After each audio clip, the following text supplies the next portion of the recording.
Yeah, what's going on, everybody? Welcome to the Stokastic.com NBA Deeper Dive, presented by New House Advantage. I'm Dave Loughran at Lafayette_D on Twitter. Joining me, as always, well, every Monday, he might say that I'm joining him, but that's not the way it works around here. Adam Scherer at Ship My Money, DFS, breaking down a value-laden NBA slate, 7 games this Monday. What's going on, man? How's it going? Excited to have 7 games and not 15 today. That was brutal. That was awful. Hour and a half, 15 games. This is a little bit different, but we're in good shape. You'll help guide us through this one. 7 games to talk about, a lot of value. Toronto missing, 3 big time starters and a whole lot more. Listen, first things first. Pretty wild Joel Embiid game yesterday. Did it help you or hurt you? I didn't play NBA yesterday. Okay, yeah, me neither. Just straight NFL with less Justin Fields than I should have had. So here we are. Yep, same. Yeah. And it's funny because early in that game, it looked like a great fade. Yeah, like if he just has a normal game, and it looked like he was going to, like he got the rushing touchdown right before halftime, which was really annoying, especially once I saw the replay. But then just came out on fire in the second half and pretty quickly ended my day. And the defense is so bad that he always has to continue trying to score points. It's awful. Yeah. And then like just bringing Komet along with him too. Oh, dude, I was hoping so bad he tripped on that long 50-yard touchdown. I didn't see it. I just saw that he scored. He did not trip. You saw the Justin Jefferson catch though, right? Yeah, I did see that. That was crazy. Yeah, game of the year. But we're talking basketball. Happy to have you guys with us. Already almost at 100 likes. So shout out to you who walked in the door and said, the virtual door, of course. You're like, I'm going to hit that thumbs up. Show these guys some love. Support the channel. It goes a very long way here. Otherwise, I wouldn't ask you. So if you haven't done so, atone for your sins. Take a single second. Hit that thumbs up. Subscribe to the channel. All right. So 7 games. First thing I want to ask, just out of the gate before we get into any of the particular games here, because there's so much value on this slate, is there anything that you would consider bad chalk? And we don't have to get into them specifically, like into everyone. And are there any guys that you think are value that are being overlooked for those guys who are getting a ton of ownership at the top?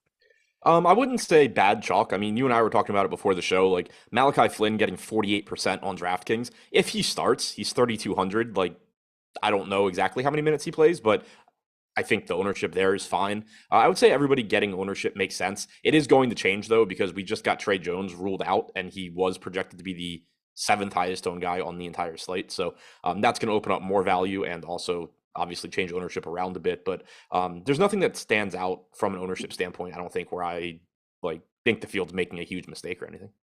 All right, let's dive into it then. Charlotte at Orlando. So you got the Charlotte Hornets here on the road, 1-point favorites. Interesting game, to say the least. 225-point total. Now, of course, once we get to Toronto, we're going to have a whole lot. There's a few games just where it's going to be completely loaded with value, and we're going to spend a whole lot of time talking about them. But with Charlotte, I guess there's not a ton to get to here, but probably would be a good idea in some of these games, if you have it. If not, obviously, it doesn't make sense to lean into whether or not there are some lower owned options to target on a slate where there's going to be a lot of heavy chalk towards the top. Do you see any of that with Charlotte? Yeah, I do. I think one of my favorite tournament plays today, in the sense of just somebody not getting ownership, is LaMelo Ball. I don't mean it in the sense that I'm just like jamming him into every lineup or anything, because he's 8,600 and there's so many good plays to get to. But he returned for his first game of the season the other day, played about 28 minutes. But if you look at his rotations, he looks like he would have played a lot more had it not been for foul trouble. He averaged about 32 minutes per game as in his starts last year. Foul trouble was a frequent issue, but I don't think he's really limited here. They had said prior to that game that he was going to play shortened stints, the same wording we got on Darius Garland when he returned and then played like 38 minutes. Ball didn't close the first half because of foul trouble. He also lost a couple minutes at the end of the game to garbage time. I think he's being a little bit under projected here just because there's a tendency to be like, oh, he played 28 minutes in his first game back. He was limited. Maybe he plays 30 today. Based on the rotations he played, I think he's playing a lot more than 28 minutes if he can avoid foul trouble. And you're talking about him playing without Bridges, without Hayward. He's a really, really good point per minute guy. I really like LaMelo. That's an interesting. Yeah, it comes back 28 minutes, 30% usage rate, 12 potential assists. Of course, it's only one game, but those are the rates you're expecting to see from him anyway. You think I think probably 32 minutes, right? I have him at 32. Like I said, that's what he averaged last year. You can't just completely ignore foul trouble with him because he does get in foul trouble a lot. But yeah, I don't really see any reason based on last game that you wouldn't project around 32 minutes here. What's he coming in at ownership wise right now? Would you say? Wow. And it's not exactly a terrible matchup either. No. And 408 minutes for him since the start of last year without Hayward or Bridges. 1.47 DraftKings points per minute, 31.3% usage rate, 40.6% assist percentage. Yeah. Terry Rozier is 8,200. He's getting 12%. LaMelo's 86 on DraftKings, and he's getting 2.9%. Yeah, I don't get it. Is there anybody else, or is it mostly a LaMelo Ball spot and then just like sprinkling in the typical characters in Plumlee and Oubre? And also, have these guys' price tags subsided enough since LaMelo Ball came back to really get heavy on any of them?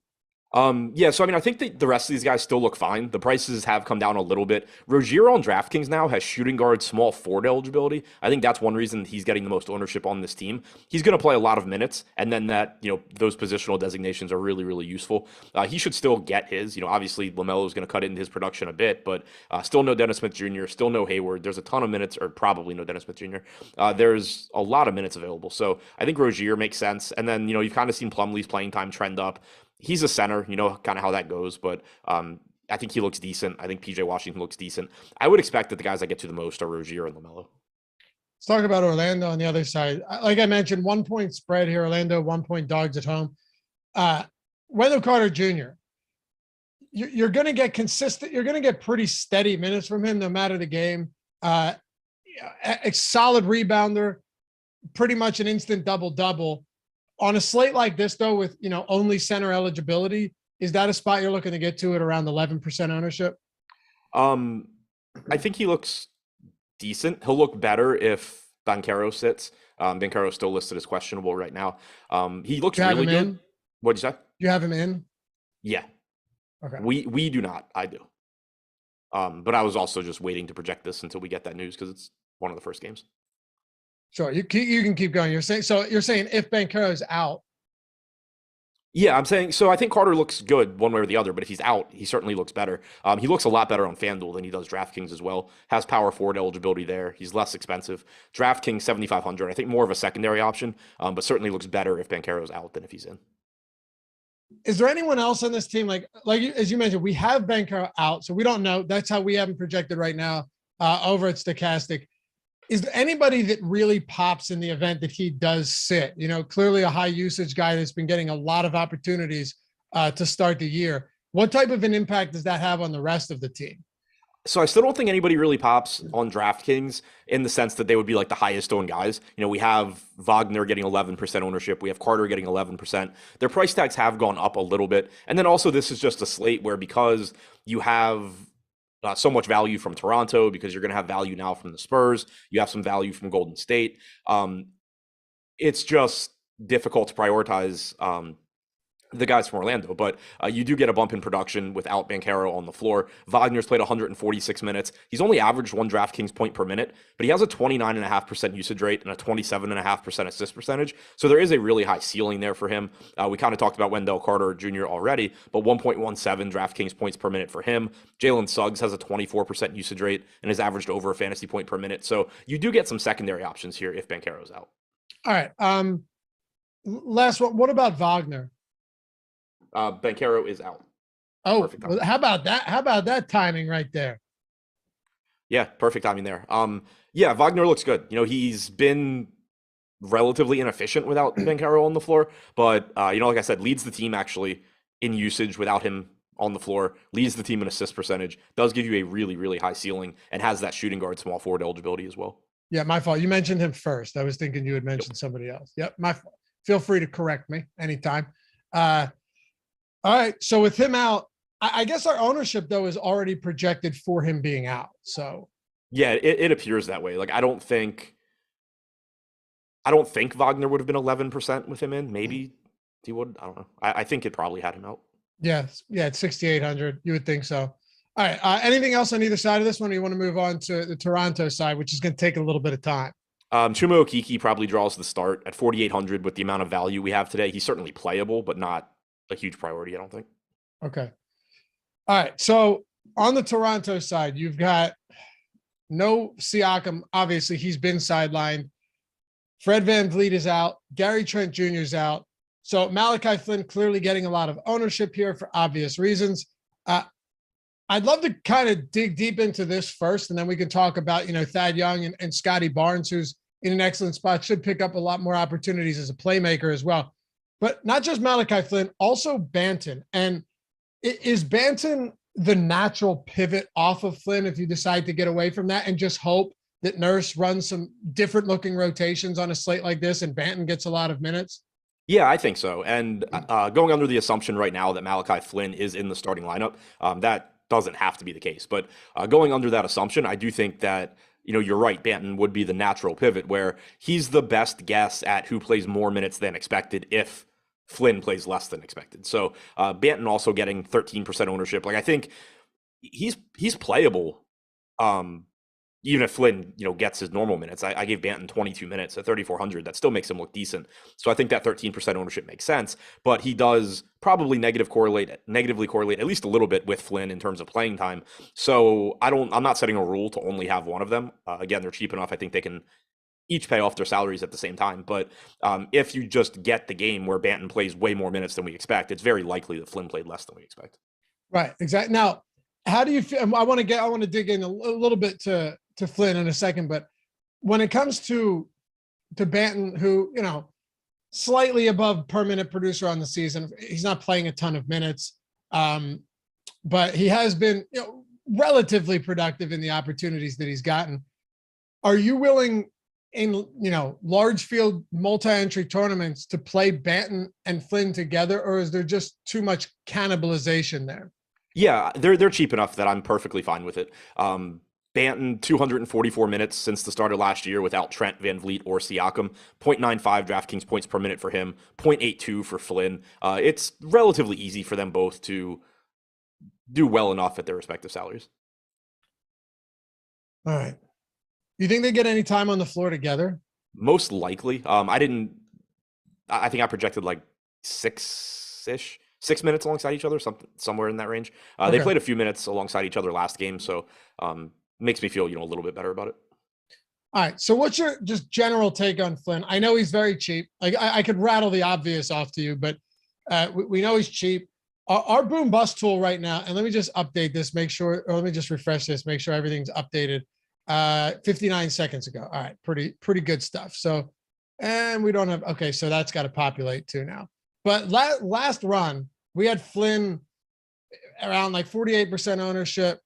It looks like his optimal was around 31%. So of course that's going to happen a lot of times where you got a guy that's so high owned, but he did have a negative 17% leverage score. How do you come to terms with something like that? He's saying, I don't really care. He's just so cheap that it probably doesn't matter. Or are you factoring in the optimal percentage score today compared to his leverage score? Yeah, I mean, I'm not overly concerned about the fact that he's going to be over-owned in terms of optimal percentage. For one, you're just never really making the optimal lineup in NBA. And then for two, assuming he starts, he's just going to be one of the, if not the best, point per dollar projected plays. There are plenty of pivots on this slate, but I'm just going to end up with plenty of lineups where I'm able to get to low-owned guys elsewhere and then just take the very strong projection from Flynn. Let's talk about the rest of this team then.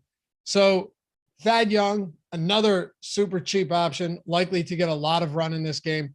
Scotty Barnes isn't inexpensive, but it's certainly an ideal spot for him going up against the Detroit Pistons team that has a defensive rating of almost 118. On the season, it is the worst defensive rating in the league. They play at, a relatively fast pace, top half of the league. So all of this kind of it does line up to kind of just go heavy on Toronto, and not just the super cheap guys, right? Like all of these guys that are going to really benefit are the inexpensive guys, sure, because they're going to get additional playing time. But the usage you're looking at going to guys like OG Anunoby and Scotty Barnes and the facilitating opportunities, additional rebounding opportunities are massive for the two starters left in the lineup tonight against the Pistons. Yeah, for sure. Barnes is kind of weird in that his usage doesn't really move no matter who you take off the floor. He kind of just lives in that like 21 to 22% range.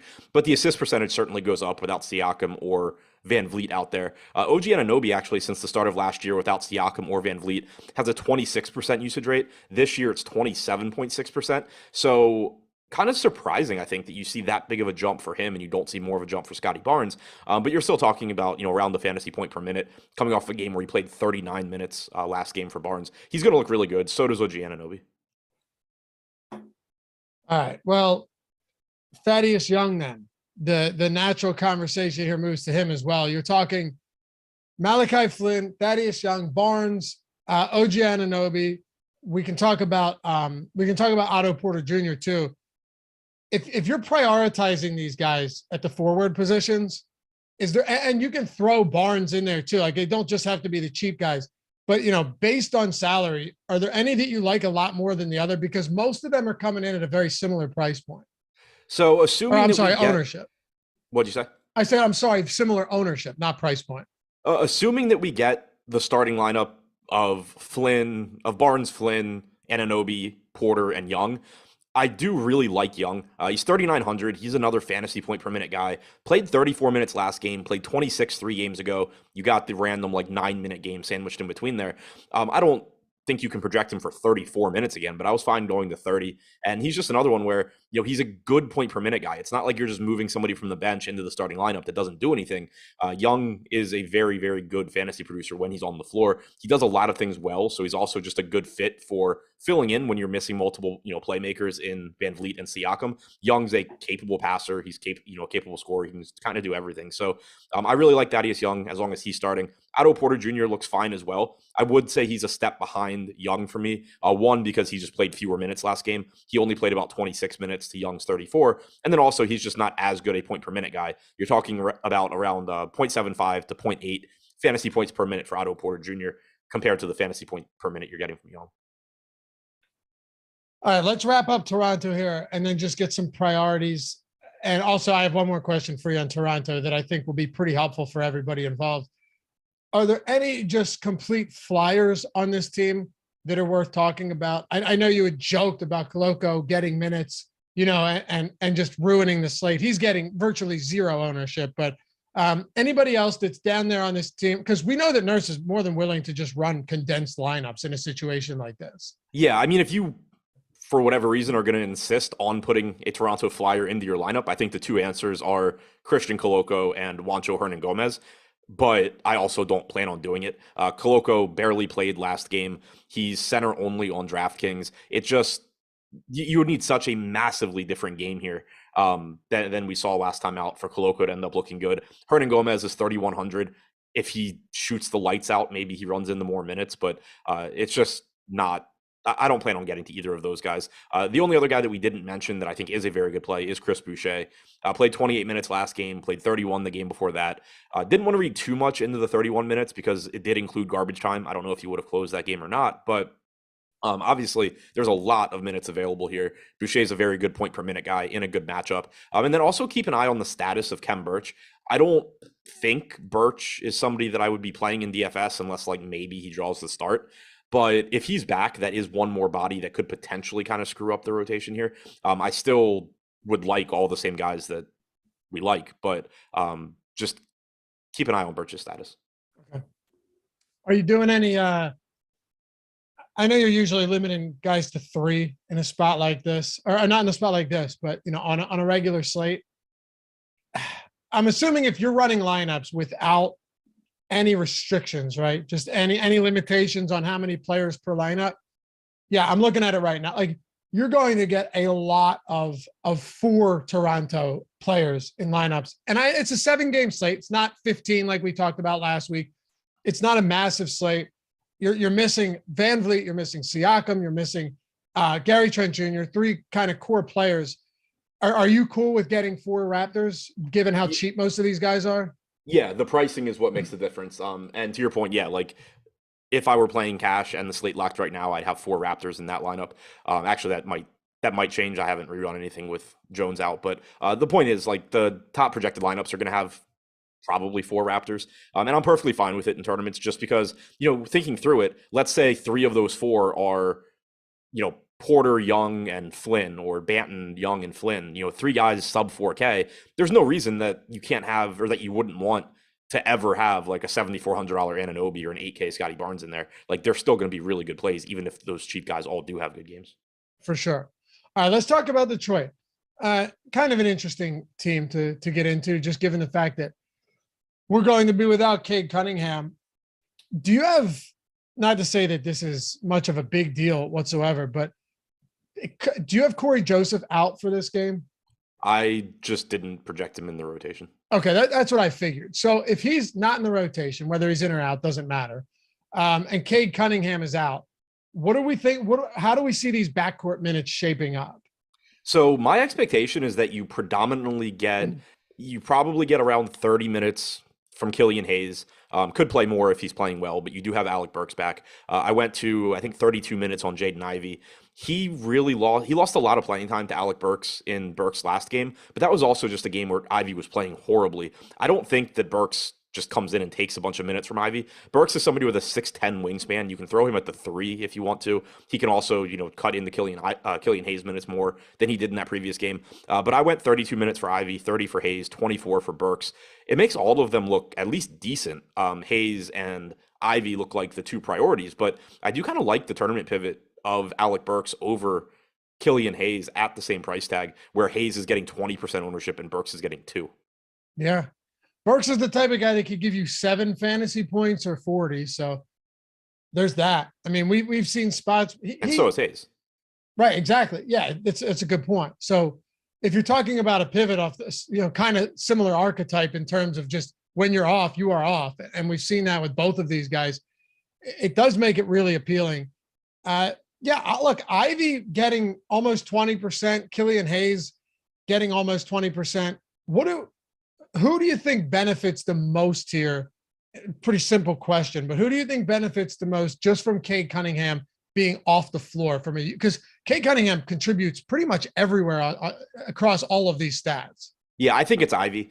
His per minute production hasn't been great without Cunningham. 1.09 DraftKings points per minute. So obviously it's good, but it's not like you're talking about anything like special. But he does have a 32.9% usage rate and a 24.6% assist percentage. That's just a massive ceiling and a lot of opportunity that opens up for him when Cunningham's not out there.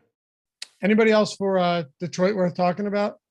The rest of the starters are all fine. For me, I think Hayes and Ivy are the priorities. You're probably getting low 30s in minutes from Bogdanovich and Bay, probably 28 to 30 from Isaiah Stewart. And then I again, really like the Alec Burks pivot in tournaments if you do need a low-owned guy at that same price point as Hayes. All right, let's talk about Oklahoma City and Boston. Oklahoma City Thunder, 11.5-point dogs here. Trey Mann is out. Baisley's out. For Boston, you've got no Malcolm Brogdon. I guess we can just start on this OKC side against a very good Boston team, but SGA still sub 9K, still getting ownership. And I guess that's going to happen when you're on a team like this and you can just operate with insane usage. Yeah, and the guy's just insanely good, too. It's not like you're talking about somebody that is just getting a lot of usage but isn't a good player. I mean, the guy's got a 63.4% true shooting percentage this year on 33.2% usage. That's really, really good. 1.42 DraftKings points per minute. He's averaging 36 minutes per game. Obviously, the matchup sucks, but he's only $8,900 on DraftKings, too. Really, really like getting to SGA. Really like getting to Josh Giddey as well. We've seen his playing time trend up after he was sort of limited when he returned from injury. Played 34 minutes in regulation a couple of games ago, played 36 yesterday. He's another guy that is a pretty solid fantasy producer, 1.11 DraftKings points per minute for him so far this season. Inefficient scorer, but makes up for it with rebounding and assists as well. So I think both of those guys look really good. Beyond that, it's just so difficult to trust anything from OKC. Don't know what the starting lineup is going to be. My guess is Giddey, SGA, Dort, Pokusevski, and Robinson Earl. Robinson Earl played like 30 minutes last game. He's 3,100 on DraftKings. I also just have no confidence in his playing time. I have him at 24 minutes. I have 24 minutes going to Pokusevski. You mentioned Man being out, Darius Baisley's out. So, like, for most teams, it would be like, oh, there's a lot of minutes to go around. But for OKC, you kind of just assume that they're going to find other guys to play those minutes. Omayura is in the G League, so is Ousmane Deng. So you can't play either of them, or they can't play either of them. But we did see Isaiah Joe in the rotation last game. There's a non-zero chance that the other Jalen Williams steps on the floor. He's not on the injury report being with the G League, so maybe he gets off the bench. I just still don't trust this team to give substantial minutes to anybody not named Giddey, Gilgeous-Alexander, or Dort. It is honestly kind of shocking to see SJ's price point is down $1,000 from 5 games ago.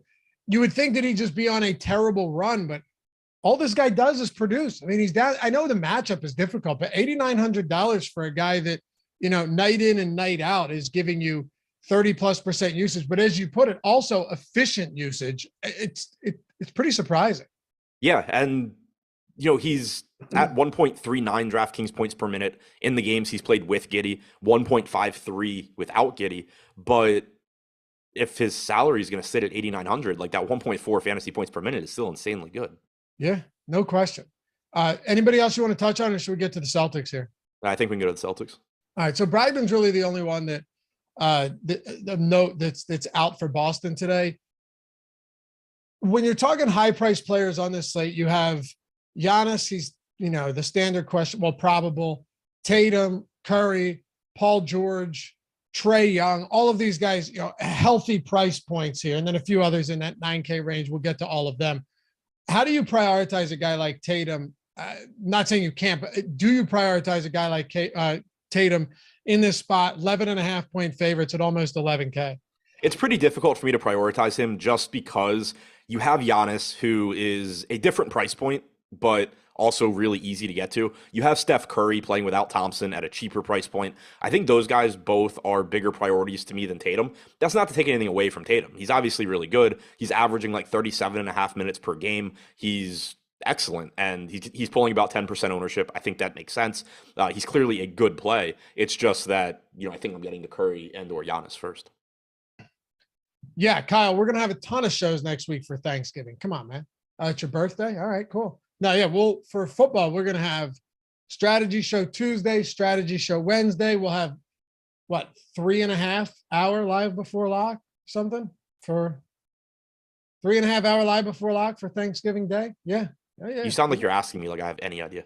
No, I was asking myself. It was okay. I looked at Jordan, but why I was on the scheduling call today. I should know this stuff, but it's going to be, what were you, I don't even know what you were laughing at. That's what I was trying to figure out. Not you, Jordan. You're talking to me? Yeah. I have no idea what the schedule is. I have no clue. Oh yeah. We got 3.5 hour live before lock or at least 3 hours. So yeah, we got you covered through and through. We might even do some showdown stuff. What about Jaylen Brown? You're getting a $2,300 discount from Tatum. Not saying he's Jason Tatum, but it's him, Tatum, Horford. And then that's pretty much it on this team. It looks like a little bit of, a little bit of ownership going to Marcus Smart, but then it just essentially falls off a cliff and there's no ownership anywhere. I don't really think there should be outside of that. Yeah. Corey Joseph out for Detroit. So like I said, I wasn't projecting him to get minutes anyway, but he's not playing. So but he's one less guy that can get into the rotation now if one of those guys is struggling. Yeah, exactly. Tyler Hero also just ruled out for Miami. We'll get to that one. As far as Boston goes, so one thing that is interesting, as good as Jason Tatum's been this year, 1.39 DraftKings points per minute, that's the same thing SGA is doing with Giddey, and SGA is $2,000 less. That's crazy. Yeah. Jaylen Brown, 8,500, shooting guard, small forward, probably the easiest guy on this team to get to, because of the positional eligibility and the fact that he is over $2,000 less expensive than Tatum. He's averaged 1.14 DraftKings points per minute, 29.8% usage rate, is second on the team to Tatum. So he looks good. If you get to Al Horford, fine. Same goes for Marcus Smart. But Brown and Tatum are the guys that I want to get to the most. They're just still relatively difficult in the sense that I can just start naming people across the slate that I probably get to before them. Okay. It sounds like that's how you feel for most of Boston then. Yeah. Okay. 3 down, 4 to go. Phoenix, Miami. We'll see how much time we spend on this one. Of course, I just want to see, we had Tyler Hero. I think we had him projected out. Yeah. All right. Well, we'll get to that. Before we do though, shout out to our sponsor, No House Advantage. Jordan, can we get a little ownership, little overlay report there? That would be nice. Thank you. The overlay there has been insane. So I mention it every show. If you haven't signed up yet, links in the description. Link is Jordan can throw that in the chat when he gets a second too. $50 first match deposit bonus, No House Advantage. All you're doing is building lineups as you would anywhere else. The same research that you're using here for DFS on DraftKings or FanDuel, wherever it is, same thing can be applied there. You're just building lineups without salary cap. You're taking player props, no juice on either side, just the over or the under, building lineups, playing against the field. They got some really nice cash prizes over there and massive overlay. Like I'm talking, a lot of these contests don't even fill the 50%. What are we at? Right now, am I seeing that right? We're at 108 out of 1,200. Right, 9% full for the NBA slate right now. With an hour and a half to go before lock. Yeah, 5K up top. We got a lot of you and I did this the Hall of Fame thing today. We always get these No House Advantage screenshots because it's a lot easier to win money when you're playing against a quarter of the field with the same prize pool that it would be anywhere else. So check it out. Very cool. We have the lineup generator for free at Stokastic.com. We have the No House Advantage player prop projections for free over at Stokastic. They even have a multi-lineup generator at No House Advantage. A lot of great stuff there. And the props are static. They don't change throughout the week or throughout the day if you're talking NBA. A lot of different ways to get creative, to build winning lineups there. And if you want, you can play against the house, where if you hit all your picks, you're 20xing your entry. Check it out. Link in the description, link in the chat. Get up to $50 first match deposit bonus when you sign up using the link. No House Advantage. More so than the deposit bonus, though, is just the fact that the overlay is sickening at this point. 108 out of 1,200 right now. There's no way that gets even remotely close to filling. I can say that with absolute confidence. All right, let's talk about Phoenix and Miami. So you got the Phoenix Suns.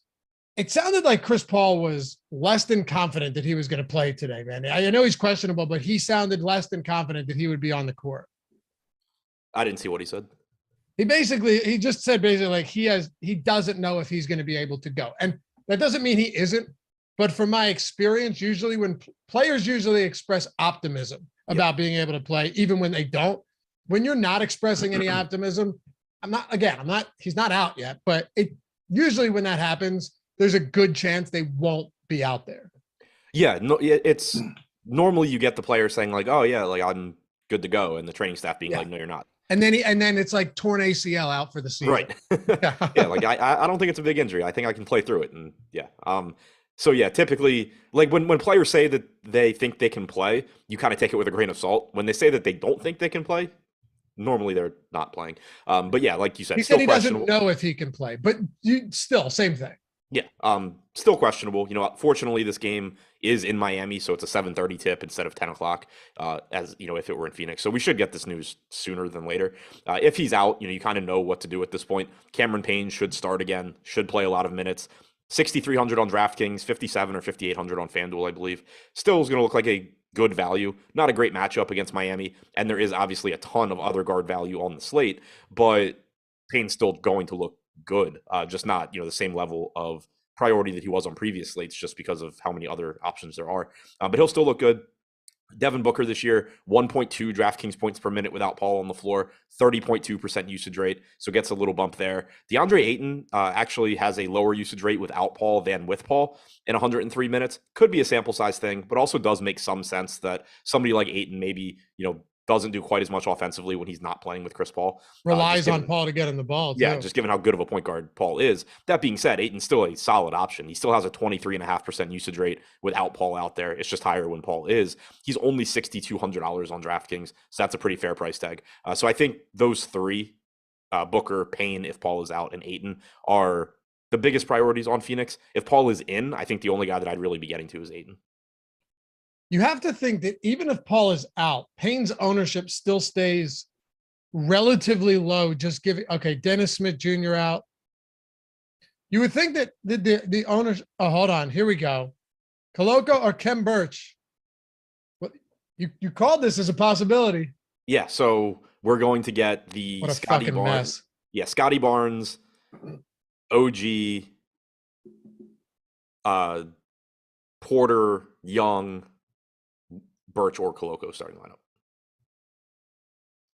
So that means then if it's Birch, you're getting Barnes at starting at the point. Yeah. Right.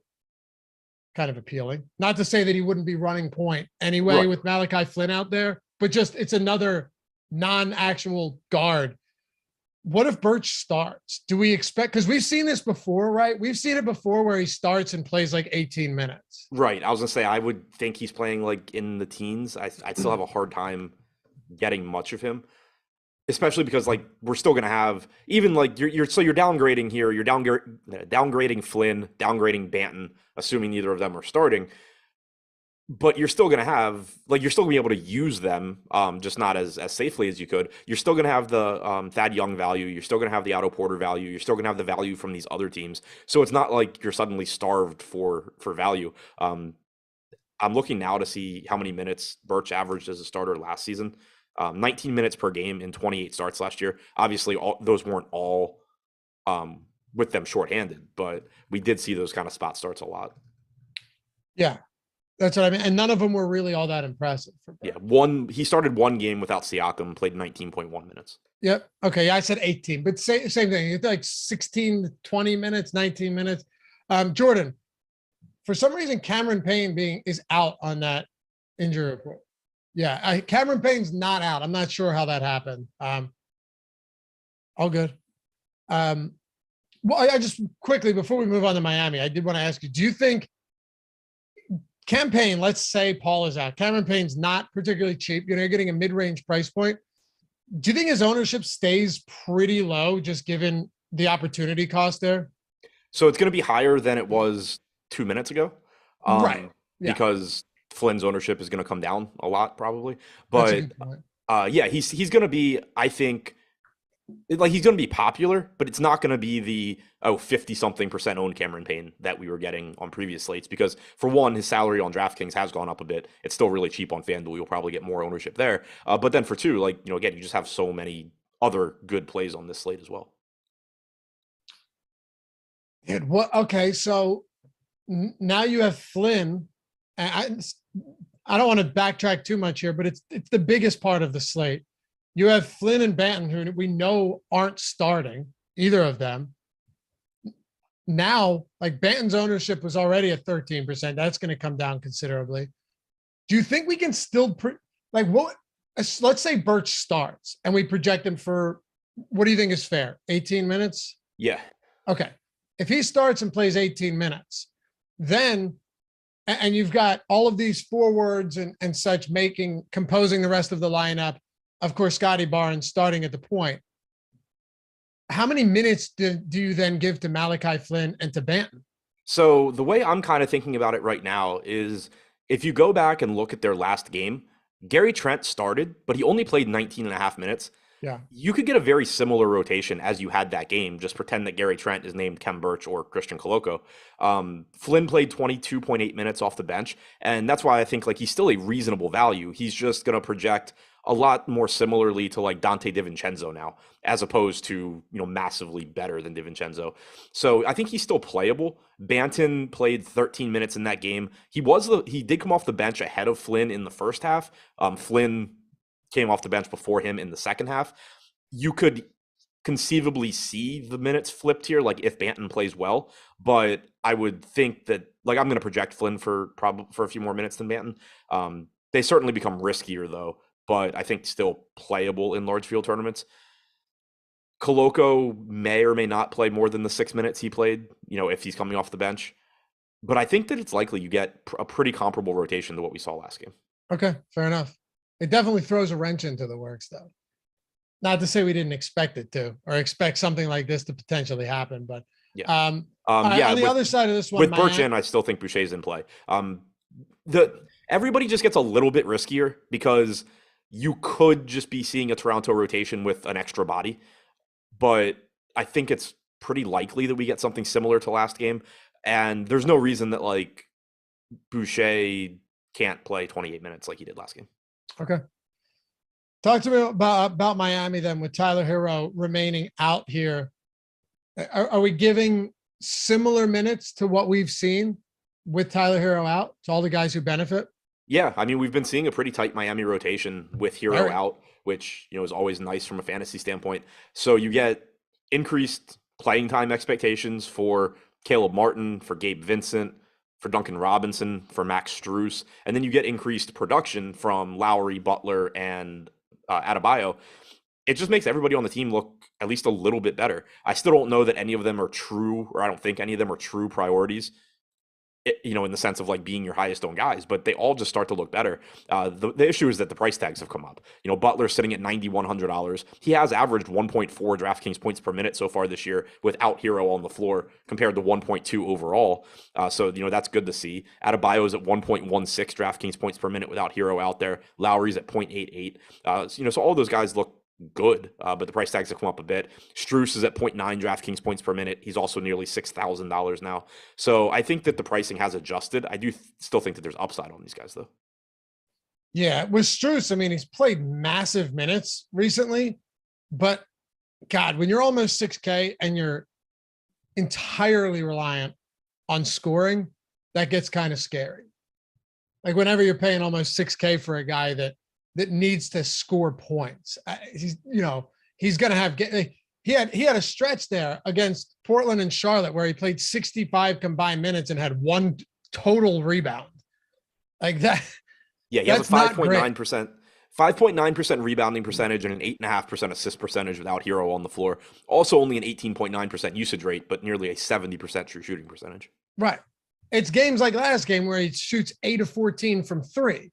It's just, he's also the type of guy that when he plays 40 minutes and shoots 2 for 11 from long range, finishes with sub 20 fantasy points and less than half a fantasy point per minute. So plus it's a tough matchup against Phoenix, but all right. You want to move on? Yeah. Hit that thumbs up too. If you haven't done, where are we at? 300. We got 2,500 people watching. 20. I know there's some of you out there that just forgot. That's okay. No one shames you for it. It's anonymous. No one even has to know. But hit that thumbs up. Get us to 500 before the end of this one. We got 15 minutes to go. Coming up after this, you got Live Before Lock. As always, a fantastic show. They'll take you all the way up to lock. Still waiting on some news, although we've definitely gotten a decent amount of it on this one. But yeah, do not go anywhere after this because Live Before Lock coming up. Greg. Oh, we got Gundacker with Greg today? Okay, because Eric's in Paris. All right, okay. And then you got Matt Savoca, Neil Orfield, Monday Night Football. Represent right here. Monday Night Football, Live Before Lock at 7:15 to 8:15. They'll take you up to kickoff between the Eagles and the Washington Commanders. All right. And yes, Sotex, atone for your sins. That is how it goes. I can trust you guys to rally the troops there in chat and get these likes up to 500. All right.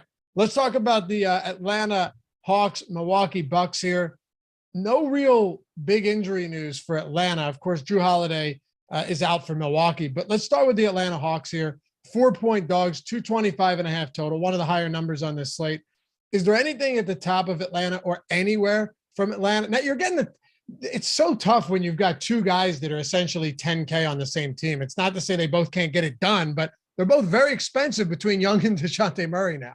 Yeah, it's just a healthy Atlanta team, and as a result, they're correctly priced. You just haven't had a lot of injuries on this team this year to change the pricing. And so obviously Trae Young or DeJounte Murray can go have a big game, but they're just less likely to pay off the salary than a lot of other players are. And as a result, they're not getting any ownership. So knowing that Trae Young is 6% or DeJounte Murray is 4%, sure, you can use them in individual lineups and just say, hopefully I get that big game and they win a tournament for me. That can certainly happen, but they're just not guys that I want to be heavily prioritizing and jamming into lineups because the chances of them succeeding at their salaries are just lower than so many other options on the slate. And because it's not just about their salary. Like Young at 10K. Obviously, he is capable of beating that, but you have Shai Gilgeous-Alexander, who averages the same fantasy points per minute for over $1,000 less. You have LaMelo for over $1,000 less and not getting ownership. You have just so many mid-range guys, and then you also have Steph Curry at the same price tag who looks a little bit better. So just very difficult to prioritize them, even though they are really good. Clint Capella at 6,300 looks fine. He's averaging about 1.1 to 1.15 DraftKings points per minute this year. You do have Onekwa Okongwu back, so I'm expecting 27 to 28 minutes from Capella as opposed to playing north of 30, but still a pretty fair price tag there. All right. And Steve, I'm not on Live Before Live, but I did the I did the strategy show for Monday Night Football this morning with Gajeski and AB. I asked AB if he was playing when Thursday Night Football was around, and he took real offense to that. Because I just forgot, like, I didn't know what. You asked him what? I asked him, I was like, was Thursday night? Because I was asking like how your body and your team is affected by those short rest games where you play Sunday to Thursday. And I was like, were you playing when there was Thursday Night Football? Because I didn't know when it started. Right. Like, what year do you think if you had to guess, what year do you think Thursday Night Football started? 2006. Yeah, nailed it. Really? Yeah. That's crazy. Yeah, 2006. I knew it was around there, but he played from like 2002 to 2010. So I wasn't that far off. Do you like the name Washington Commanders? Like, are you a big fan of that? Nope. All right. Do you like Daniel Snyder? Football team had kind of grown on me. What? Football team had kind of grown on me. In an odd way, yes. In an odd way, it wasn't that bad. And they figured out how to make it way worse, but yep. Whatever. Anything for Atlanta? Anything else for Atlanta that's worth talking about? No. All right, let's talk about the Milwaukee Bucks then. No Drew Holiday. You do have Giannis in this game. Chris Middleton still not set to return. Giannis, though, I wanted to see what ownership projections looked like. Do we have an update since this? We do. Okay.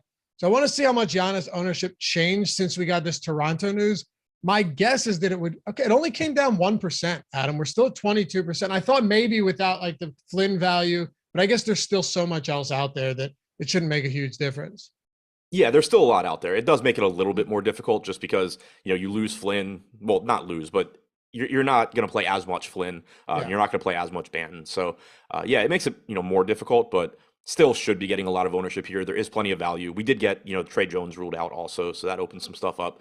And Giannis has just been great this year. He's playing without Drew Holiday as well, which should make him even better if that's possible. But he's at 1.8 DraftKings points per minute. He's only $11,300 on FanDuel, which is just an absolute joke of a price. So he looks even better there. But just absolutely love getting to Giannis here where you can. Do you love getting to anything else for Milwaukee? Not particularly. Prices have come up a bit, and now you're getting Giannis back, and you're talking about somebody that is just going to dominate usage, dominate rebounding, dominate playmaking, and cut into everybody else. So Javon Carter, averaging over a fantasy point per minute without Giannis and Drew, he's going to be closer to that 0.75, 0.8 fantasy point per minute guy, most likely with Giannis back. Portis, I'm assuming, goes back to the bench. He is 7,400, clearly priced to be starting at this point. Brook Lopez at 6,600 is probably my second favorite play here, but even that, I prefer Ayton, I prefer Clint Capella, just talking centers at that price range. So it's mostly Giannis for me. Okay. Let's keep going then. We got 2 games to go. Clippers, Houston, San Antonio, Golden State. John Wall out, all back-to-back thing for the Clippers. 5.5-point favorite still against Houston. Jalen Green questionable for that one. Do you have Green in? I'm assuming for now with that shoulder you have him in, right? Yeah, I just haven't projected him yet. I'm hoping to get that news, but if I don't get it, I'm going to project him in. Are you excited to see Wall back on the floor this year? Yeah, I really loved him in Washington. What'd you say? You loved him in Washington. Yeah, no, I really like Wall. I like that he's playing and actually getting real minutes. Let me ask you a question, right? With Kawhi Leonard out, like the whole season, let's just say he was out. If Wall was playing 35 minutes per game, what do you think his price tag would be right now? What's he averaging? Like a fantasy point per minute? 1.13. I think he'd probably be close to just a volume. I think he'd be like 8,300. I was thinking like mid sevens. Okay. Well, he's out. So I guess we can talk about the rest of this Clippers team against Houston. Clearly Hey, Jordan, your sneezes are out of control. You're going to give yourself whiplash, man. That's what we need producer cam for. I know it's hard to hit that button, but if you get an opportunity, please let the audience see that. Bless you, by the way. What do you want to do with the Clippers today, Adam? Not a ton. So John Wall being out does or should benefit Reggie Jackson. He's only 5,100 on DraftKings. He's averaged 2 minutes more per game in the games that Wall's been out this year than the ones Wall has been in. I have him in for 32 minutes. I have Marcus Morris at 32 minutes at 6,300. Clearly, Paul George is always a good play. He's 10,100. Good matchup. And just, a really good player. 1.19 DraftKings points per minute this year. That probably goes up.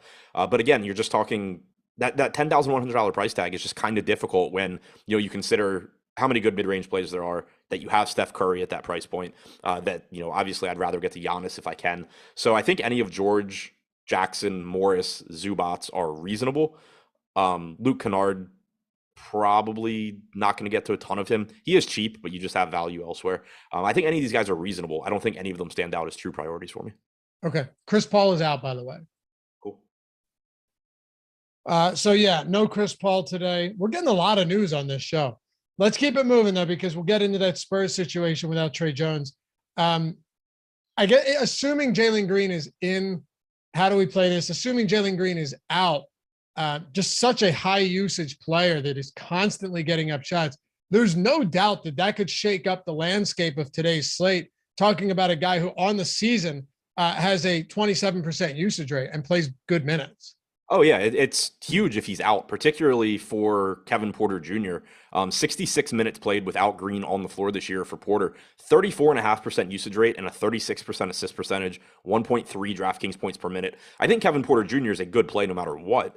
He's only $7,200. You can certainly be getting him even if Jalen Green is in. But if Jalen Green is out, you're just going to want to get to a lot more of Kevin Porter Jr. Similarly, you should see increased production from Şengün if Green is out. Similarly, Şengün is a good play no matter what, but just looks even better. 64 minutes without Green, 30.8% usage rate for Şengün, 1.32 DraftKings points per minute. He's around 1.2, 1.25.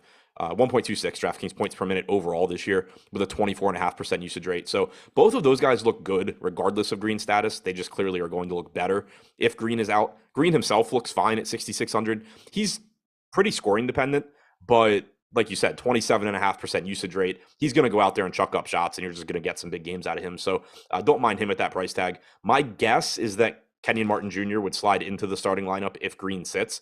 There's a lot of ways Houston could play that, but we've sort of seen them use Martin in a variety of spots this year. So that's my guess. And at 4,400, he would look like a reasonable value if he's starting. But I think the priorities here, one way or the other, are Şengün and Porter. Okay.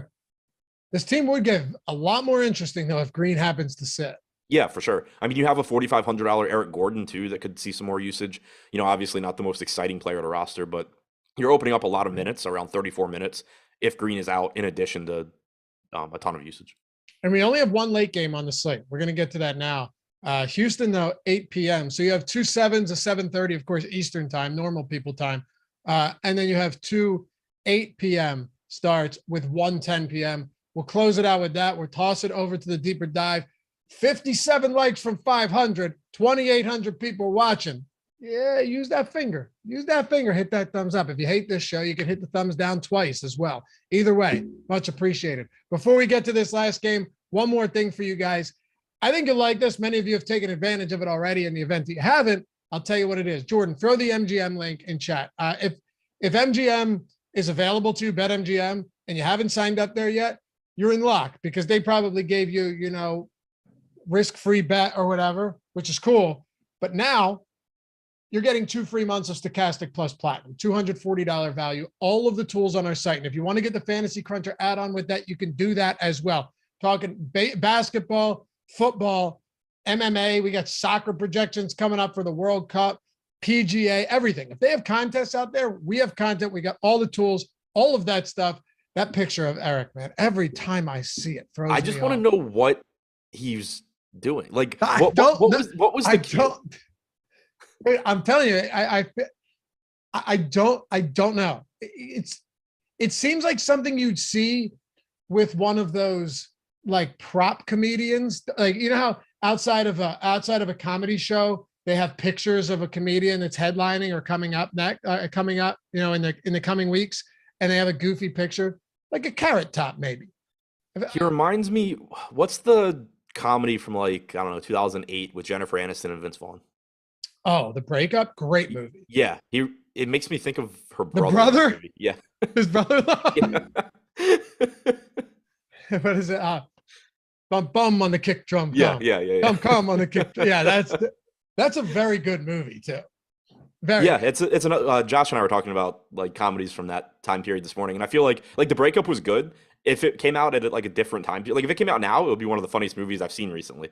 Because like, they just don't make funny movies right? anymore. But like it came out in the middle of all of the like unbelievably funny ones, and it's just like, oh, this one's just like normally funny. Yeah, man, that was the golden era of comedy. We got to go, but that was the golden era of comedy, right? Early to 2010, 2000 to 2010, golden comedy era. Movies, yeah. Yeah, for sure. But yeah, everything on the site, all you do, click the link. Jordan, throw it in there one more. I saw somebody that said they didn't see it. Throw the link in. It's in the description as well if you want to click on that. Directions are simple. All you have to do is deposit $10. Bet it on whatever you want. And after that bet settles, boom, you'll get hit up by MGM, tell you how to get your 2 free months. You're in the door, 2 free months, no strings attached. $10 at BetMGM turns into 2 free months, and they're giving you up to $1,000 risk-free bet. So if you got a little bit more money to play with, take advantage of that, because if you lose your bet, you're getting all of that money back in free bets as well. Awesome opportunity. Take advantage of it. We'd love to see you part of the family. Come say hi in Discord if you take advantage of it too. All right, Santa, and thank you guys. Well over 500 likes. Just quick work of that. Knew we could trust you.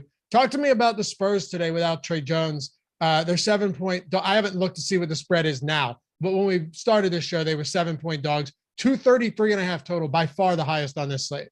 Yeah, so obviously haven't gotten to redo my projections yet because that news broke at the start of the show, but I'm interested to see what the starting lineup is. I don't know if they go with Romeo Langford. I don't know if they move Josh Richardson into the starting lineup.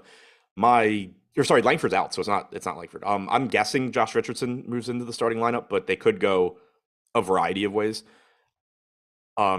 I think that Richardson looked like a decent value anyway at 3,900. I think if he's starting, he looks better now. There's just the potential for a lot of minutes to be available there when you don't have Langford and you don't have Trey Jones. So yeah, 3,900 for Richardson I think is going to look good. Potentially you get a little bit more run for a $3,400 McDermott as well. But then also, you're just going to probably see the ball in Devin Vassell's hands a bit more as well. Keldon Johnson already has a 28% usage rate. Maybe that goes up a little bit. I'm looking now to see what those guys have looked like without Jones on the floor. Vassell has a 22.2% assist percentage, 24.7% usage rate in 102 minutes without Jones. Keldon Johnson has a 23.2% assist percentage.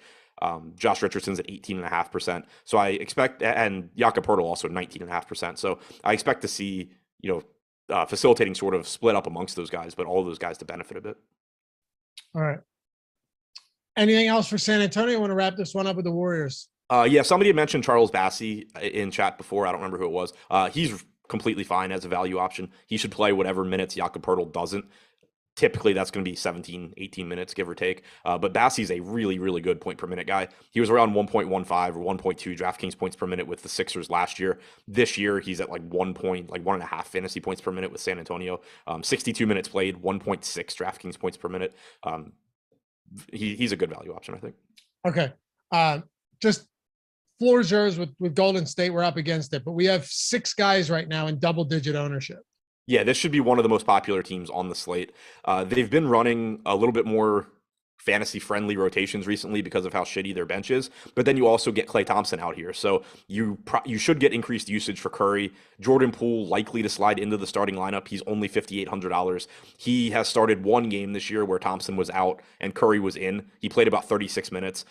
Clearly playing alongside Steph, you're going to see per minute production come down, but he's not priced to be playing anywhere close to 34 or 36 minutes. Dante DiVincenzo played 24 minutes yesterday. He's not on the injury report today. He's only $3,200. He looks like a good value option. And then, just getting to whatever amounts of Looney, Green, Wiggins you can, I think makes sense as well. But to me, the priorities are Steph, Poole, DiVincenzo as a value option. Follow Adam at Ship My Money DFS, me at Laffy_D. Say hello to Jordan Klein in chat. He's pulling double duty here. Going in the live before lock. Greg Ehrenberg. your boy Gundacker coming up next, taking you all the way up till 7 p.m. tip. Appreciate you guys as always. Have a great night. Win some money. We'll catch you back here soon. Peace.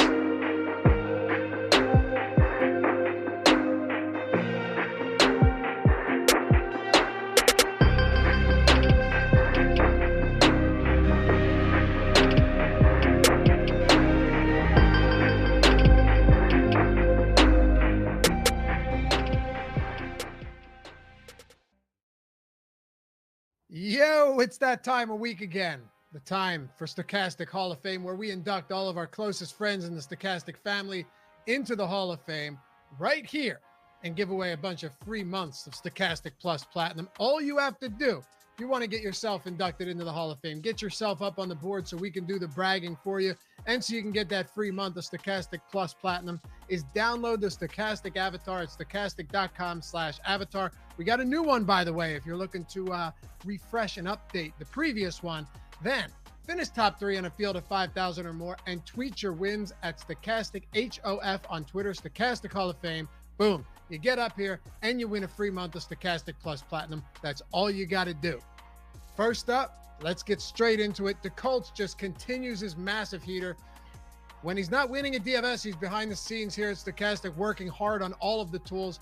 100K, another 6-figure win. What's that? 8 on the season? Something egregious like that. And then Michael Yamada coming in with a almost $57,000 win. Dupes are bad in Showdown unless you got it at the top, he says. Thank you, Player Q DFS, for your single game analysis. Laffy Makajeski for the strategy breakdowns. Best team in the business.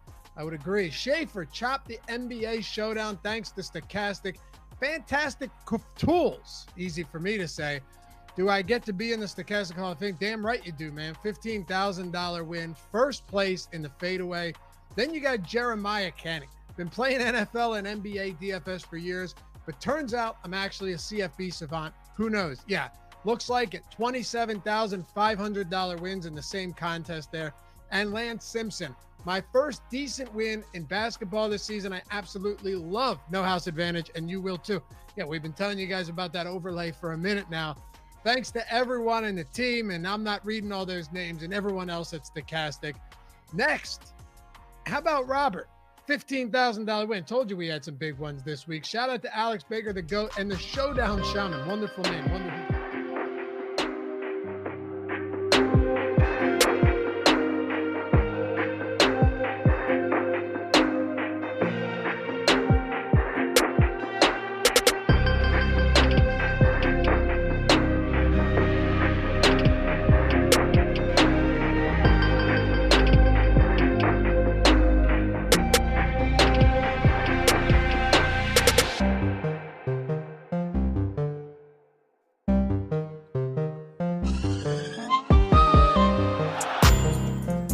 What is happening, everybody? Welcome to another episode, Stokastic NBA Live Before Lock. And it's a special one, Monday, because Eric Lindquist is away on vacation. He's fancy. He's over in France. He's in Paris. He's in the Eiffel Tower. He's got all things going on.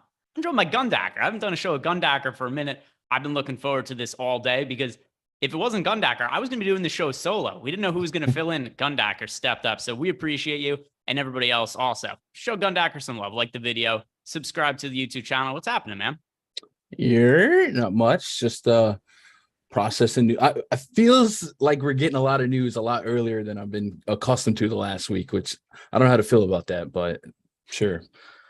It has its benefits and its negatives, right? And I haven't figured out which I prefer because on one hand, I like the chaos, right? The chaos is good for the show. The chaos is good for getting on plays that other people might not be on in the same way. But it's a hell of a lot more convenient just in general to get the news in advance. And I could go into this already having lineups built and, knowing what some of my exposures are going to look like. And yeah, we got some of those injury pieces that we're going to start talking about because I am curious to hear how you've reacted to that news. But what's your preference? Do you like the chaos or do you like the time to get everything in place? Well, I kind of like the time to get things in place, but I'm more so scared that there's some curveballs coming that we weren't, awaiting because that's NBA in a nutshell this season. But I prefer the time, but I think it's more because we're content creators and we don't like to force out stuff 10 minutes before lock. It's funny because before you were talking about how your camera's set up it makes you look tiny sometimes. And I see right away in the YouTube chat, Frank Sophia, Gundacker, you're sitting on a kindergarten chair. I don't get it, man. I'm gonna sit up. My back hurts today. I heard it last night. So maybe if I just sit up a little bit more and gut through it. Do you want to tell people why your back hurts? It is pretty cool. Wafi was talking about it before. I mean, I wrestled last night, and it was my first match in a long time, so my body's just hating me today. And who won? I mean, I did, but whatever. Wait, should I bring out the props? Should I bring out the props? The champion of the world. The champion of the world. Well, it's a tag championship, but yeah, there we go. Here we go. I don't like how it disappeared behind the green screen, but that aside, it's like I put it like in front of me, maybe. I don't know. There we go. There we go. Tag team champion, right? Yeah. You're not going to find that with Eric Lindquist on stream. Sure, him and I have done some good things in the Luge championships, but it's not anything compared to what Gundacker has done.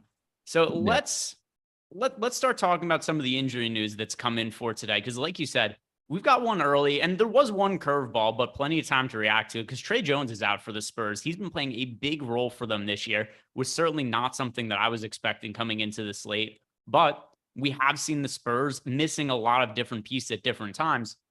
Trey Jones is a new wrinkle, but we've seen Devin Vassell out at times. We've seen Keldon Johnson out.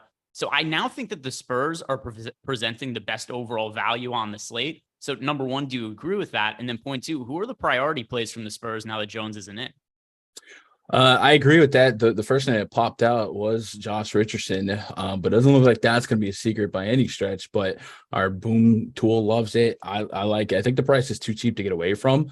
I think where we might be able to get a little bit different versus the field maybe the field has more trust at that Keldon Johnson price range for, guys like Scotty Barnes or Andrew Wiggins. And maybe that's where we can drive a wedge in there because the Warriors have been attackable this season.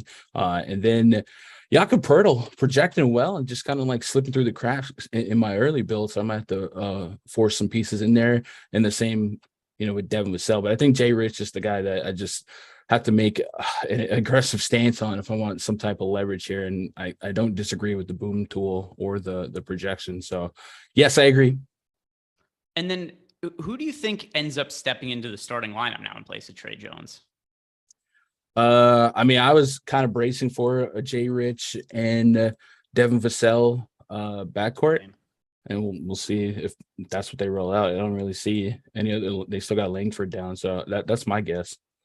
That's my guess as well. It does seem a little weird for either Vassell or Richardson to start at point guard. But to what you said before, it's like, what are the other options this team has? Because you look at the players that are available for them, there are just not very many creators. These are the players that I'm seeing available as far as backcourt players go. We've got Richardson, we've got Vassell, whoever the hell Jordan Hall is. And beyond that, there's not really other guys on the roster. This is a very forward heavy roster and there just aren't that many guards. So as a result, not only do I think Josh Richardson starts, but I think we're looking at just a ton of playing time for both Vassell and Richardson. And it is making Richardson the player that I'm getting the most exposure to right now. Because I don't even know, because there's somebody else I'm missing off the bench that could soak up minutes here. Like I have Holland for playing minutes, but it's hard to expect him to play a massive role.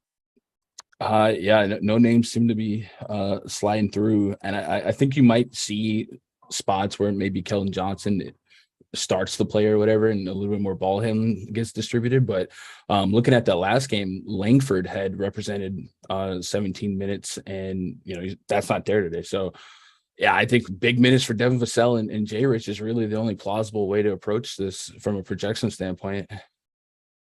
Yeah, no, I think we see it the same way, and it's just because who else takes those minutes? There's nobody. We got a super chat here from James T, and a little bit of a somber one saying, fellas, after the horrible tragedy at my school last night, the show is going to bring me peace today. # UVA strong. So first off, condolences to you. Second, if we could bring any comfort to anybody on anything beyond just the theatrics of the wrestling champion that is Gundacker over there, it's nice that we are bringing some positivity to some people. Also, anybody, if you guys have any questions, super chats, anything along those lines, throw them into the Discord channel. It's one of the perks of having a Stokastic Plus Platinum membership. And we get to help out, some of our guys who have DFS or just some life-related questions like Seth right now. Seth, who is always somebody who asks the most important hard-hitting questions in our Discord channel for today. He's saying, my wife's boyfriend says I'm not really much of a man if I fade Malachi Flynn, even if he doesn't start. Is he right?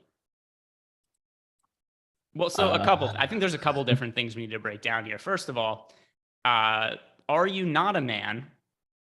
I mean, that to me is he's correct on that point. As for the Malachi Flynn part, though, I think he's a good play regardless of whether he starts or not tonight. So another team, kind of like we were just talking about the Spurs and how they don't have that many guys available in the backcourt, and why I think that Richardson just is kind of forced to play a whole bunch of minutes. I feel the same way when it comes to Malachi Flynn, because for the Raptors now, no Pascal Siakam, no Fred VanVleet, no Precious Achiuwa, no Gary Trent. Now, obviously, Siakam and Achiuwa, front court players. Siakam, though, is somebody who typically takes on a pretty big ball handling role. I think we're going to see Flynn play a sizable role in the neighborhood of like 22 to 25 minutes, even in a bench role. So I'm getting to Malachi Flynn, and I'm not even positive he starts. What do you make of Malachi Flynn? Yeah, when they put out what was that blurb earlier, it kind of suggested to me that Malachi wasn't going to start, but I'm with you. Like that might, if the minute projection is the same, his minutes might be a little bit more lucrative off of the bench with a little less overlap with guys like Barnes and Anunoby. They said Koloko or Birch was going to start for Gary Trent. So it made me think they were going to start a little bit bigger and save Flynn as bullets off the bench.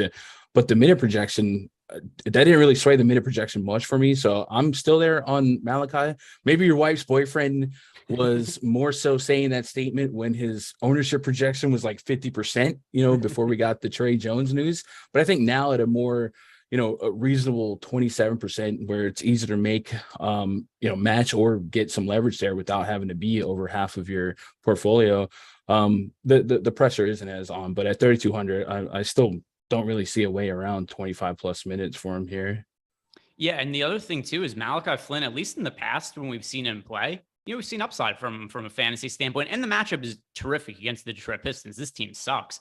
So we look at some of the games from Malachi Flynn this year, and yeah, it's a small sample size, but still, he's played 80 minutes this year. He's putting up about a fantasy point per minute, 9.19 fantasy points in 10 minutes per game.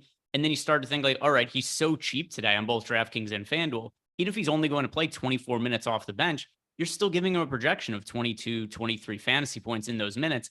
And at his price, that still makes him a pretty strong value play. So I'm going to say, Seth, I think you're not a man if you're not playing Malachi Flynn today. Ryan Schindler in our Discord chat is asking, Seth and Giannis in DK cash or only pay up for Giannis? It's to me, it's a little hard to fit both of them in. But what do you think, Gundacker? Yeah, that seems like way easier to make happen over on FanDuel than DK. And in which case I would just go with the higher raw points if I can fit it, and we get more guard value. So that also was probably going to be, the more likely build by the field. So if you want to get more different, I guess Steph, but I'm prioritizing Giannis just because of the higher raw projection. So, some of the messaging, some of the stuff in YouTube chat just makes me laugh sometimes. Seth, I think this is a very important message from CW89. Regardless of whatever you think about Malachi Flynn, he does want to say just good luck, Cock. That's what he wants to relay that information to you. Oh, that's great. So I'm looking through my lineups right now, and just because of pricing restrictions, it is really difficult to fit Giannis and Curry together in the same lineup. Let me see what happens if I lock both of them in and build lineups. What is my highest projected lineup, and what does it look like? All right, so over on DraftKings, I'm going to lock in Giannis, lock in Curry, and then I'll just build 5 lineups and see what ends up coming out, and if it's anything that looks anywhat appealing to me. It's actually not that bad. So I'll say, like, here are the value plays I got to in this lineup: Josh Richardson, Malachi Flynn, Otto Porter, Thad Young. I don't like some of the other pieces that are in it. It's not my preferred option for a cash game. So if you had to play either Giannis or Curry in cash, which would be your choice if it was only one or the other?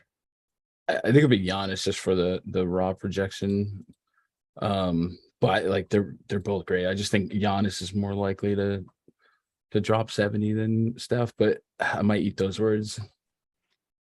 For me on this particular slate, I'm going to say Giannis. There's enough value on the slate, particularly at the guard spot, where I do think it's easier to, well, it's not that hard to get up to the price on Giannis. So I'm going to say Giannis if it's only one of the two. A couple more super chats that we have here. One is from Gameflow Official. Done. Much love for Mo. So there you go. A super chat for Gundacker. And then another one from San Van Dam. Hell yeah. Always good to see Gundacker. Look at the people are showing up for Gundacker. I'm over, baby. Give them the catchphrase. I think they want it. You're There we go. There we go. Next one at 700 likes. We'll do it. If you guys haven't done it yet, like the video and subscribe to the YouTube channel.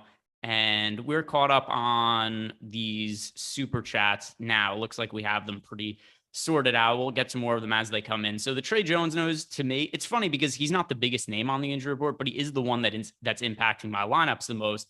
And then we've also got guys like Paulo Banchero being out, Tyler Hero, who are also out. These are players that have been out the last couple of games, but was there anything about either the Heat or the Orlando situations that you still think presents a lot of value with the absence of Banchero and Hero?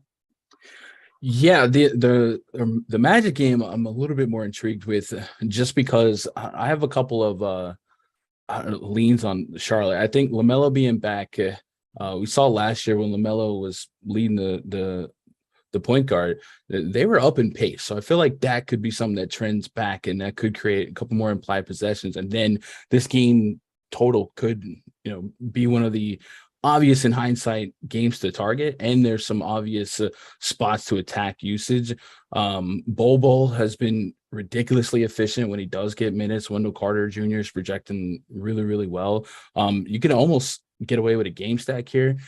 So I do like leaning on guys like Franz Wagner a little bit. I don't think we're getting a great bargain on his price point. I think the spots you mentioned with Hero out, with Banchero out, being that this has been a couple days, a couple games in a row, the prices have caught up to it, so it's less of a deal. But the ownership in some spots becomes a little bit more easy to get above the feel on, and you're not shocked at the end of the night if Franz Wagner has 45 with this matchup considered. So I do think it's worth getting there in tournaments.